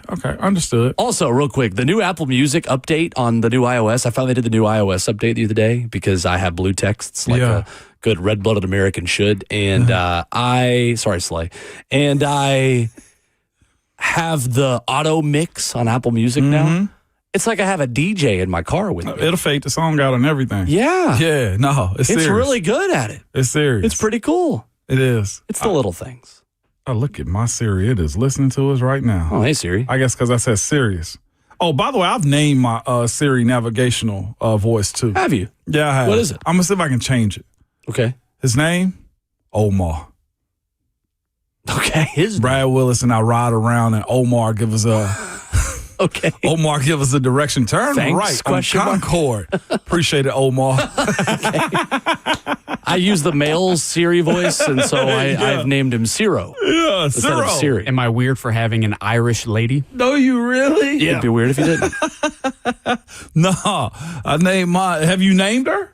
No, I didn't know you could. To be honest. No, you. I'm just saying, like We you got gotta, free will. You got to talk to your car, okay? Like at some right. point, like Exactly right. anytime he gives me a direction, like appreciate it, Omar. I don't even know if he know if I'm talking. He definitely. Now I sound like a fool talking to my Siri. Like that. What your Siri should tell other people when you're almost to your destination? Omar coming. Oh, see what I'm saying? Omar coming. Omar coming. That's all I'm saying. That's the one thing we like about Baltimore. Yes, it is. The Wire. I Shout can't out. change the name on here. Cam Ward yesterday and the Tennessee Titans practiced. A lot of them didn't practice due to injury, as the big stars still out. Jeffrey Simmons, Calvin Ridley, both out with hamstring injuries. Cam Ward did talk about his kind of big three of young pass catchers, his fellow rookies. Gunnar Helm, who I spoke with yesterday, you'll hear some of that on Farm Bureau Health Plan's Titans Countdown and Sunday's Titans radio coverage of Titans and Chargers. Gunnar Helm, Chim DK, Elikiah Manor, kind of the big three of rookies. And Cam Ward talking about the chemistry with those three yesterday. It's real confident for me, for them. Those guys, they work, they bust off each and every week. They in the building, and so like what they doing on the field, like I've seen it college from them, but I knew it was just gonna continue to prosper in the league just because the reputation, the reps that we get just on our own time, but here. And I just think the biggest one out of those three is that they unselfish. Those are the type of guys that you need. And I'm glad that we able to, have that chemistry already in our first year. And it's going to keep on, doing good for us. That is Titans quarterback Cam Ward. How much hope do you have, Ramon, that those three guys in Cam can have some long-term success as Tennessee Titans? How much optimism do you have in this passing attack with Cam Ward, Elikiah Manor, Gunnar Helm, and Chim DK for the future? It depends on which era you're choosing to believe in, too. Because if you look at this group that they have, you say this to them, how much do you trust the history of those guys being developed and retained? Is that part of it? Then the other side of it for me is this. It sucks, but unless Cam gets to a point to where those guys really excel their careers, being fourth rounders can be a detriment. Next year, I think people are already looking at this team. Cam needs help. Get him a wide receiver. Carnell Tate.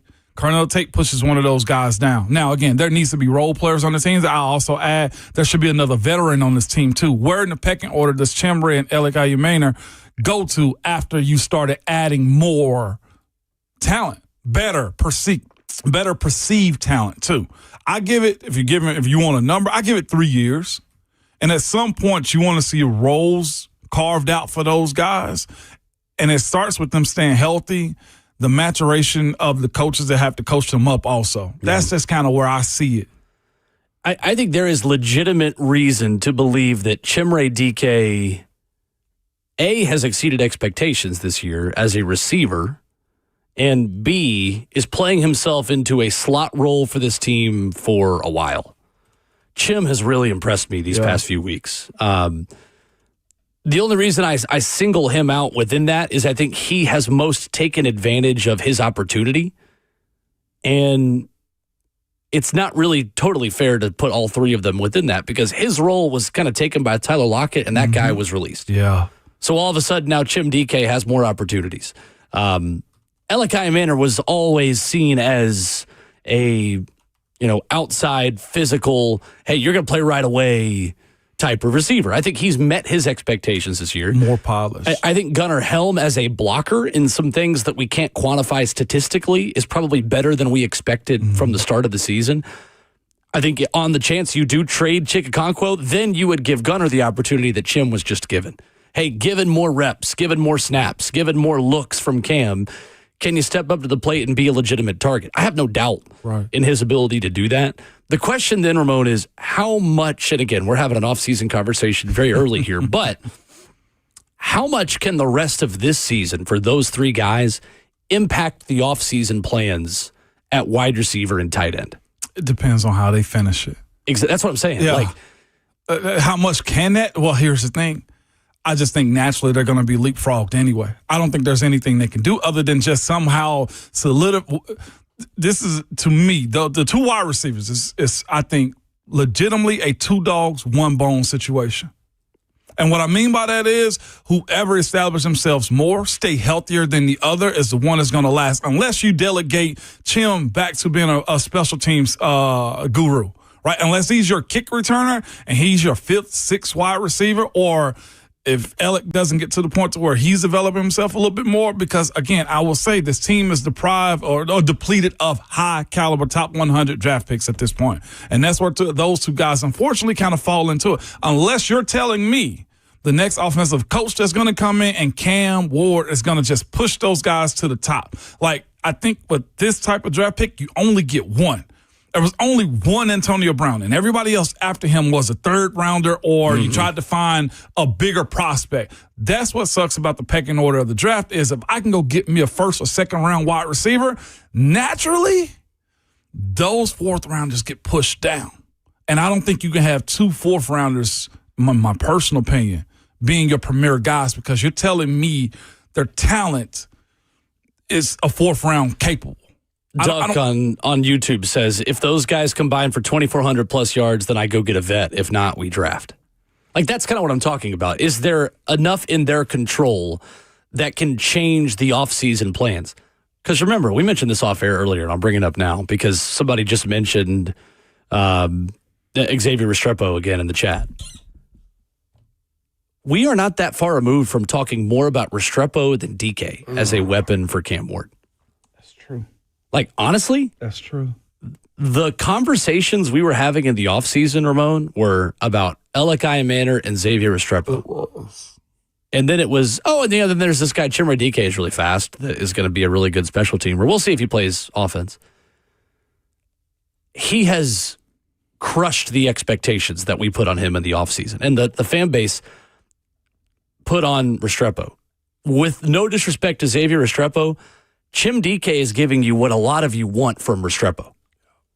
Chimere DK is a young slot receiver that is getting open, is getting separation, but has the deep threat ability to hit explosives or turn intermediate routes into more explosive plays like he did on Sunday against the Indianapolis Colts. I think that wide receiver one for the Tennessee Titans in 2026 is not on the roster today, Ramon. But I do think that tight end one could be in Gunnar Helm, and I think wide receiver two likely is on the roster in either Chimere DK or Elikai Manor. That's what I mean. I think that these two guys are battling to prove, hey, I can be wide receiver two in 2026. Yep. And I think Gunnar Helm is trying to prove, no, I can be tight end one in 2026. It'd be a good thing for this team if both of those things happened, because, again, you are going to have needs again at other positions beyond those three that you drafted last year that now you've got to go address, because corner is a big question. Edge rusher is a big question. You still need probably another inside linebacker. You still need another safety. So again, you need guys that have just been drafted to step up into those roles and mitigate some of those needs, because you just addressed the needs last offseason. We can't be addressing them 2 straight years. Exactly. And the other part of it, too, if you got an opportunity to get Carnell Tate, Jordan Tyson, or Mekhi Lemon also, you're going to take them. That's naturally, to your point. Those guys don't come around very often. And you ain't going to have that opportunity too often. Correct. I know it's October and draft talk this time of year is just a waste of oxygen, but let me waste some oxygen real quick. My gut right now is they are addressing wide receiver one with their first-round pick. Cam Ward needs a guy that can get separation quickly against these cover zero looks, against these all-out blitz looks, where he can finally say, hey, look, we've addressed offensive line the past couple of drafts. I know that's not Mike Borgonzi's problem, but Cam needs a guy that can get separation quickly off the line of scrimmage, or just those throws that Daniel Jones had to Alec Pierce and Michael Pittman Jr. over the weekend, where it's just, hey, I'm just going to throw it up and give you a chance. Cam needs a guy he can just throw it up and give a chance to, who's going to consistently come down with the football. Elikai Manor has shown flashes of that. I think we could see more of that. Chimere DK has shown flashes. Can you get another guy who can be a wide receiver one to grow with Cam for years to come that can be the Mekhi Lemon's down there somewhere. Jordan Tyson's down there somewhere. Chris Brazel's down there somewhere. Whomst is to say. Coming up, the Thursday 3 picks against the spread for the football weekend. I've got a winner for you in the Conference USA tomorrow night. We're going to talk Sam Houston Bearcats football, baby, right here on 104.5 The Zone.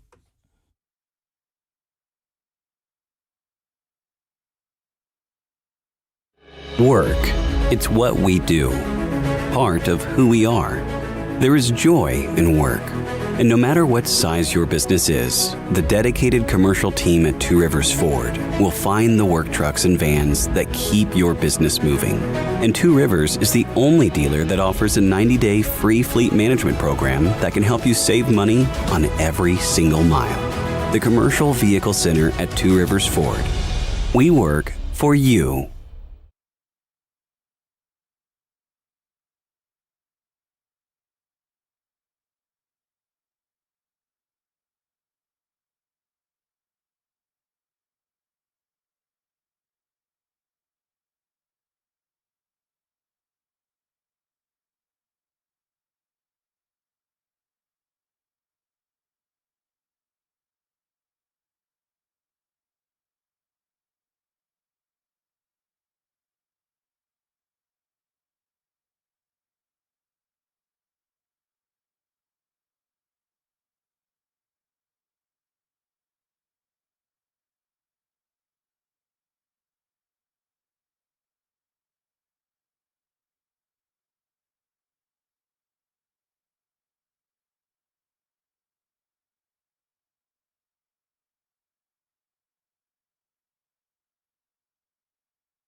Hour number 4 on your Thursday morning edition of Ramon and Will. Tomorrow, Ramon and Lucas.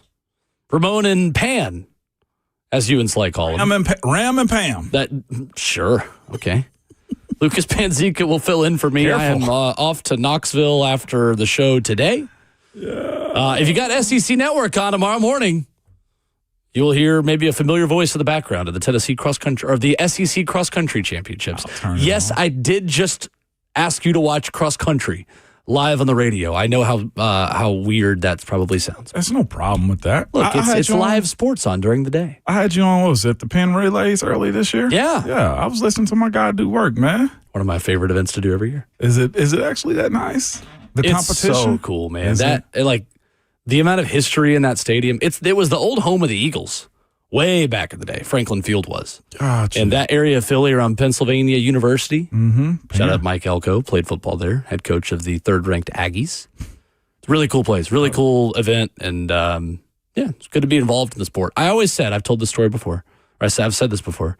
I always said when I was running, I would get really anxious before races, like really anxious. Nothing wrong with that. That's because normal. the goal of our sport is to put yourself in as much physical pain as possible for a certified distance before the race. And I would tell myself, like, man, these trips would be really fun if I didn't have to actually do the sport.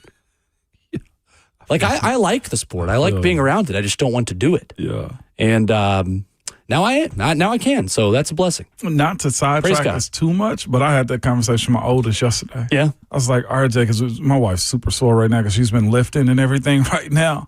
And I told him, I was like, man, I'd much rather run than lift. He was like, Dad, no. After he was like, I'd much rather lift than run. I was like, same. When you lifted as much as I did and it was an everyday requirement. You and I switched. Yes, we did. After our sports. We switched. Like, throwing weights around right now, I love it. Power cleaning, squats, trying to hit a new max. But how long are you going to run for? However long it take. I'm 30 minutes minimum. Like, I'd much rather run. Oh, I actually signed us up for a 5K yesterday. Did you? The entire family sure did. Oh, you need a training plan? At the Y, yes, I'll take it. I got you. At the Y in Hendersonville. Shout out. Yes, shout out. I signed us up for a 5K as a family. End of the year, go ahead and get your goals started. Fantastic. Yeah. I'm probably a sicko for that. I had a buddy tell me last week, he was like, you could get back into it. It would come back to you. Like, they wouldn't. I've respectfully gained over 50 pounds since I was running. So anyway. Just mind your business. Yeah, I'm good. Left it in the past. The Thursday 3 at this time every Thursday in football season from week 1 of college football through the Super Bowl. We make picks against the totals and against the spreads. Justin, 16-11. Ramon's 14-13. I am 11-16. I'm working on it, okay? It's fine. You're doing your best. Justin, lead us off. Go ahead. What you got, Hawks? Do you forget that I do that every time? Every time. Every time it gets me. All right, let's start with a 2:30 kickoff on ABC. I'm probably gonna regret this. I'm gonna go with Georgia -7 at Florida. Both teams coming on after a bye. Georgia under Kirby Smart, though, after a bye week is 8-2. Winning margin, 21.6 points in those 8 wins. Florida, obviously, with the question, replacing Billy with a Billy. Billy, Gonzalez, yeah. He's the wide receivers coach. They're going to put some offense on the table there. They're going to throw the ball. I don't know how much I trust the offense because of what they've displayed. Their defense is pretty solid, but I just trust Georgia more. Florida doesn't really have anything to lose at this point in the season unless they want to try for, I think they have 3 wins, unless they want to try for a bowl game. Georgia, SEC championship playoff aspirations on the line. Georgia averages in the SEC 32 points per game. Florida is 22. I just like Georgia that much more. I think they can cover a touchdown. Okay. -7 for Georgia. You do know they're not at Florida, right? Are you sure? World's largest cocktail parties never played on campuses. It's an Everbank Stadium in Jackson. Okay. Do you do sports, Hawk? Okay. So I wasn't that mean. No, so let me. That was me. That was from me. I was wondering why every time I looked on ESPN it said versus Florida, and then for Georgia or for Florida it said versus Georgia. It's like, how are they both home? And then it said Jacksonville. I was like, I'm just an idiot. Me. All good. You said it, Hawk. Your picks are better than both of ours. So You're not an idiot. You are killing it right now. Georgia -7 against Florida. Ramon, your first bet, please. Your first pick. Again, our disclaimer, we're not actually putting money on these. We are not allowed to. I had an Ole Miss to South Carolina. I'm taking a 12.5. Ole Miss. I think they've hit a portion of survival as far as this team is concerned. And I think as bad as South Carolina's offensive line has been, although last week against Alabama, they cooked. But I look at this situation, I say the way Ole Miss won last week and the momentum they'll carry into this is where Lane Kiffin and his teams got to set a precedence that, hey, they belong in the college football playoffs and they got to win big. 12.5, easy work. Well, that's also smart, too, considering Cocktober's over. My first pick, I'm just going to let that one go. My first pick, we are going to the great state of Louisiana. Tomorrow night, the college football world is bracing for a 7 p.m. kick in Ruston, Louisiana, between the Bulldogs of Louisiana Tech and the Bearcats, spelled with a K, of Sam Houston. This game features one of the worst teams in college football. The Bearcats, with a K, are 0-7 and 0-4 in conference play. This is their third year at FBS football. Their offense has been the better of their two units. They rank 129th in yards per game. Their defense, 130th in yards allowed per game. They score 17 points per game, and they give up 38.9 points per game, which is 134th in the country. I have no idea why this spread is 16.5. Bill Connolly's S&P Plus metric thinks that Louisiana Tech should be favored by 25.5. Blake Baker and the boys and the Bulldogs coming off a rough overtime loss to Western Kentucky. They get a mini bye. That game was Thursday last week at home. Give me Louisiana Tech -16.5 against the Sam Houston Bearcats with a K. I like it. Thank you. I like it. Thank you. Good pick. Justin. Let's go Saturday late night. Cincinnati traveling to Utah. They are +10 right now, unless it's changed this morning. But so Utah's got a question. A quarterback, it looks like Devin Dampier is going to play.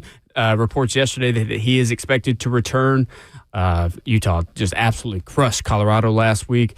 But that was with a freshman quarterback in Bird Ficklin. What a name. The Utah Utes are 0-2 straight up when playing against ranked teams this season. However, Cincinnati quarterback Brendan Sorsby is ranked second in the Big 12 in his passer rating. Cincinnati's 5-0 in the Big 12. They're 6-2 against the spread this season, 2-0 on the road, 1-0 as the away underdog, 4-1 the Big 12. They can put up some offense. So can Utah. I think this is going to be a big game. I just think 10 points is a lot of points for that kind of a ranked matchup, especially in conference. Utah 3-2 against the spread in the Big 12. So I'm going to go with Utah. No, I'm sorry. I'm going Cincinnati +10. I about messed that up. 9.5 is what I will give you. I'll keep the 9.5. Kip. Ramon, your second. My second pick goes to the actual should be leader of the Heisman Trophy race. That's Haynes King and the Georgia Tech. Crown okay, Yellow you can Jackets. I'll just go ahead and pencil in whatever Georgia Tech spread is for about every. This man has been cooking. All right, let me find his stat line for the year. Haynes King, man, historic start to his season. 1,480 yards through the air, 7 touchdowns and 1 interception, while leading the ACC with 12 rushing scores on 651 rushing yards. He should be the Heisman favorite at this moment. But they're going against NC State. What's crazy, this money line is only 5.5. I'm taking a 5.5 Georgia Tech. But it's crazy because North Carolina State's head coach Dave Doran had one line in his press conference that let me know why I need to take this, and you should too. Okay. Nobody's giving up. That's what he said. Something a coach famously says when his team is given up. Yes, sir. If you have to ask the question, it's kind of like whatever, I think it was the J.J. Watt quote. It was like, if you're having players-only meetings so far this season, might as well just pack it up. Pack it up, baby. Yeah. So give me that 5.5 Georgia Tech, man. They're playing at State, though, at NC State. So, is this a safe space? Can I say something? Sure. Can I make a comment? This is a safe space. That some people probably are not going to like that are listening to me, but I don't really care. Haynes King should be getting the Heisman hype that Diego Pavia is getting. I agree. Okay. I just want to make sure we were on the same page with that. The man is cooking. I don't want to take anything away from Diego Pavia because Diego Pavia is having a good season. Mm-hmm. Haynes King is doing more. He's having a better season. I mean, Haynes King is completing 72% of his passes, 1,400 yards, 7 touchdowns. Again, Diego Pavia has not had a 200-yard passing game in his last 12 games against Power 4 opponents. Haynes King has 4 straight against Power 4 opponents, 200-plus. Again, Diego Pavia deserves a lot of the credit he's getting. Mm-hmm. I think it is a disservice to the supporting cast around Diego Pavia to reduce Vandy's success this year to just being a Pavia thing. That offensive line, those running backs, the receivers, the supporting cast around Diego Pavia is really dang good. Again, this is not a negative about Pavia, but I think people are doing kind of lazy analysis on Vandy and be like, oh, that Pavia guy is just leading the way. Guys, they just have a really good football team. He got a Yeah. Don't belittle Vandy to just being Pavia and. Like, Jordan White, one of the better offensive linemen in the SEC this year. Like, the job that front 5 is doing and Eli Stowers is doing and the wide receivers, like, again, I'm kind of knowing I'm on my soapbox here, but, like, Diego Pavia is not the only player that plays for Vanderbilt. I know he's the one that has friends with Theo Vaughn, has got Johnny Manziel on the sideline, but I think it's disrespectful to everything else that Vandy has done to just make Vandy a Diego Pavia story. Anyway. I 100% agree with you there. I do think this is SEC bias versus ACC too. On the lights that's been put on Haynes King. Haynes King is like got a torn jersey every single game. Be honest with you, my 2 guys that I love in the draft is Ty Simpson, Haynes King. I don't know if Haynes King can survive doing that at the next level. Same thing I would say about Diego Pavia and the style and how he's been hit in football games. But as far as college importance, I'm going to say this, and I'm probably out of pocket, but Haynes King is having the same effectiveness that I feel like Tebow had at Florida. The style might not work at the NFL, but as far as a collegiate legend, right. But as far as a collegiate legend, yeah, he's checking that box. Yeah, he's got an abstract throwing motion, kind of like Tebow does too. Honestly, you see what I'm saying? I can be real about that. There are some similarities there. Yeah. I think it's fair.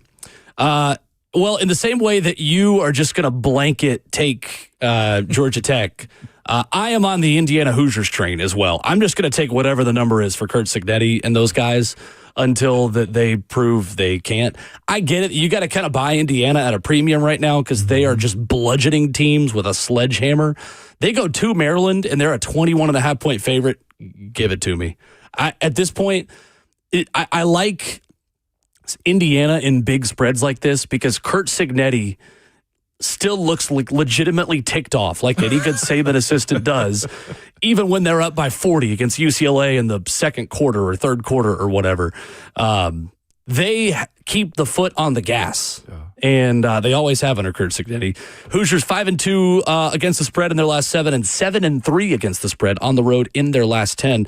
They are outscoring opponents 45-10 on average this year. Jeez. Give me Indiana minus 21.5 at Maryland on Saturday afternoon. Smart pick. Justin. Can I say something real quick? Yeah, absolutely. These phones are terrible. Really?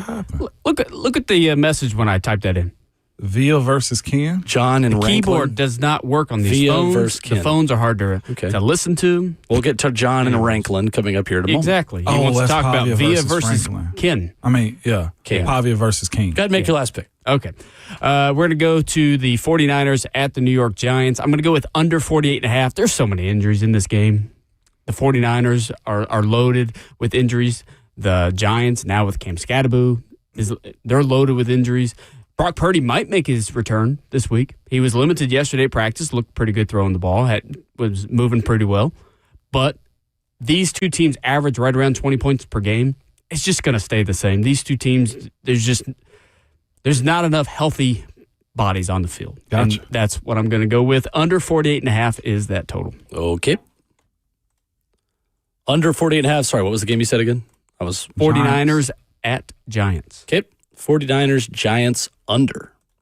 Ramon, your final pick? I'll be quick, man. Kentucky versus Auburn. Auburn's sketchy. Kentucky showed me something last week with their young quarterback, Curtis Bowley. If they craft that offense, man, to play exactly as they did against the Vols, that minus 10.5 is easy money. I got Kentucky plus 10.5 on this one right here, just because they're going to keep it close, keep it interesting, and let their quarterback stay safe in how he's delivering the football. And they can run it well, too, at times. I like that pick. Yeah, plus 10.5. I don't trust Auburn to win by 2 scores against anybody. And just honestly, I think Auburn will win the game, obviously, but yeah. I think that's a good pick. Yep. Divisional matchup for me, NFC North game between the Lions and Vikings. J.J. McCarthy expected to be back at quarterback for Minnesota. The rust factor, the Lions playing at home factor. I don't think the Vikings are any good right now. Give me the Lions minus 8.5 against Minnesota. Taking a risk there going into division matchup because those are often closer than the experts think, but I will take that risk. No doubt. Let's go to John in Franklin. Franklin, obviously. Good morning, John. Morning, John. Hey, guys. I was just listening about Pavia and Haynes King. One, remember last year's bowl game, Pavia outplayed him. I was at that game. Haynes King had a great game. Who won the game, though? Pavia. Well, but sure, but they're not playing against each other. Like, Diego Pavia is playing the Georgia Tech defense, and Haynes King is playing the Vandy defense. I got you, but if you've been a fan, and I've been a fan all my life, my son from a little young age, Daddy, I love Vanderbilt. I said, there's going to be a lot of losing. So we follow Vanderbilt real closely. Those that know Vanderbilt know it's not all Pavia. The defense is great. Yeah, for sure. He has great. He's got a good running backs right now. So it's not. I don't think anybody's doing that. They're just saying, and there's no comparison at all between the teams that they have played versus the teams Vanderbilt's played. Not even close. We're just talking about the player. Yeah, John, I'm not trying to take Pavia out of the race. I'm saying Haynes King should.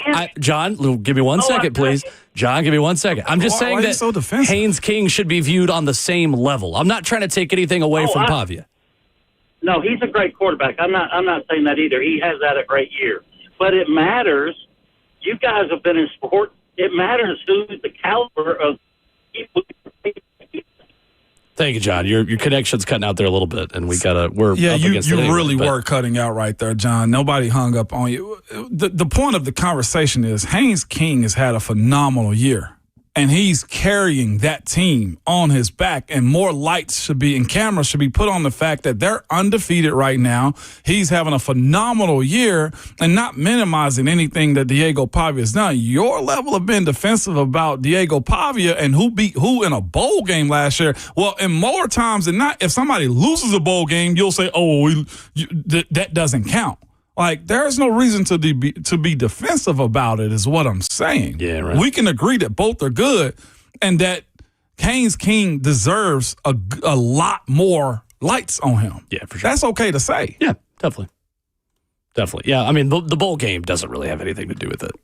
But he beat him in the bowl game. Yeah. I think we should do Diego Pavia versus Hayden King, Oklahoma drill. Winner gets the Heisman.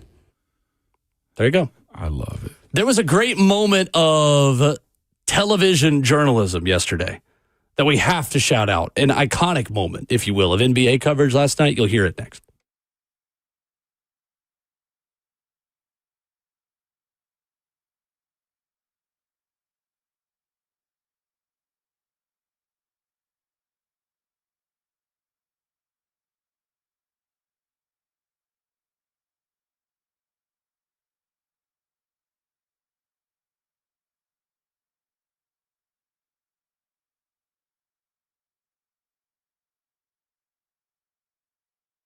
It's Ramon and Will for Volunteer Traditions, a brand that we love. Will got on the quarter zip right now. I do. Yes. If you go to the 104.5 The Zone YouTube channel, you'll see an example of some dark mode volunteer traditions here. That's the thing about it. Well, they got almost everything that you could possibly want for this time of the year, and just want to put an emphasis on this too. You don't have to wear just any old thing. Well, guess what? Volunteer Traditions, Will, they also have outerwear for you too, and for those cold nights we're about to deal with up in Knoxville. Absolutely right, Ramon. It's so simple that just when you started talking, I went online, got on the web browser, went to volunteertraditions.com in huge letters right there as I get to the landing page. Dark mode ready? ? Shop now. It was up at the snap of a finger. They've got crew decks. They've got hoodies. They've got quarter zips. They've got everything you need, not only for dark mode in Neyland this upcoming weekend, but for going up for a basketball game, being outside for baseball and softball games. Maybe you just want to look good in some UT gear around the house, around Middle Tennessee. Head online, volunteertraditions.com, or go by their shop in Gallatin. Get you some of the best Vols gear on the market online at volunteertraditions.com.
Wrapping up the show, Ramona Will, fueled by Scooters Coffee, 104.5 The Zone. Subscribe to the Ramona Will podcast to download us wherever you go. Apple, Spotify, 1045thezone.com. Tomorrow, Ramon and Lucas. I'm off to Knoxville after the show. We'll be back with you on Monday and back on Titans Radio for Sunday's broadcast of Titans and Chargers. Looking forward to it. Vandy Chris is on the phone, 615-737-1045, our final call of the morning. What's up, Chris? Hey, I just wanted to call in. Will, I got to give you some flowers. I know we clash a lot because you're a UT guy. I'm a Vandy guy. But let me tell you, I've got 5 guys in this Heisman race. I think there's actually 6 if you count Ty Simpson. But I think what's going to happen is a lot of them are going to snipe each other out. I've got Haynes King, Diego Pavia, Marcel Reed, Blake Horvath. Those guys, what they do for their teams is what the Heisman is supposed to be about. I also have Joey Aguilar. Nobody in their right mind had Tennessee having the number 1 offense in the SEC with Joey Aguilar coming in after leading the nation in turnovers last year. These guys and what they do for their teams are legit candidates. Mm-hmm. I got to give you your flowers for the positive talk about Vanderbilt and being more than just Diego Pavia. If there was an award to give out for a Heisman Trophy for a unit, it'd be the offensive line there. But they don't do that. But I appreciate what you said, and I agree with you 100%. Thank you, Chris. Appreciate the call. Thank you, Chris. Chris also gets it that just because we clash on what teams we support doesn't mean we have to clash as people. That's the whole thing What a of world. it all. Like, I get it. Chris is one of the good ones. If I had been bad for a while and I finally got my opportunity, yeah, I'm going to pop my stuff. I got to talk. And that's fine. And I honestly expect it, but like you got to have an open mind when you speak about the reality of the situations. Yeah, right. I don't think we were minimizing or anybody was Pavia. Totally. It's more just elevating what Haynes King has done. That's all it was. The good news, though, Vandy Chris, is that there is an award for best offensive lines, the Joe Moore Award. Yes, it is. And Vanderbilt will absolutely be up for the Joe Moore Award this year. No doubt about it. Cole Kublik highlighting your offensive line group, that's doing a lot right there. Those dudes will get opportunities at the next level, too. And look, again, too, it doesn't matter what color we're wearing as we talk about it. Like, I think we've done a good job. I'll pat ourselves on the back, Ramon. We have done legitimate analysis on Vanderbilt this year. Like, it is minimizing the success of what that program has done to just make it about one player or one coach even. Like, it is a success of an entire program. It is a modern-day college football success story. Facts. What Vanderbilt is doing here in Middle Tennessee, and it has deserved additional attention. We're even telling people that call in, or if we have a national conversation, Clark Lee ain't leaving. No, I don't think so either. Remove him from the conversation. I don't think so either. That's. I mean, I say this. Some people say you got to go when you're hot. I almost feel like it'd be idiotic if Clark Lee left.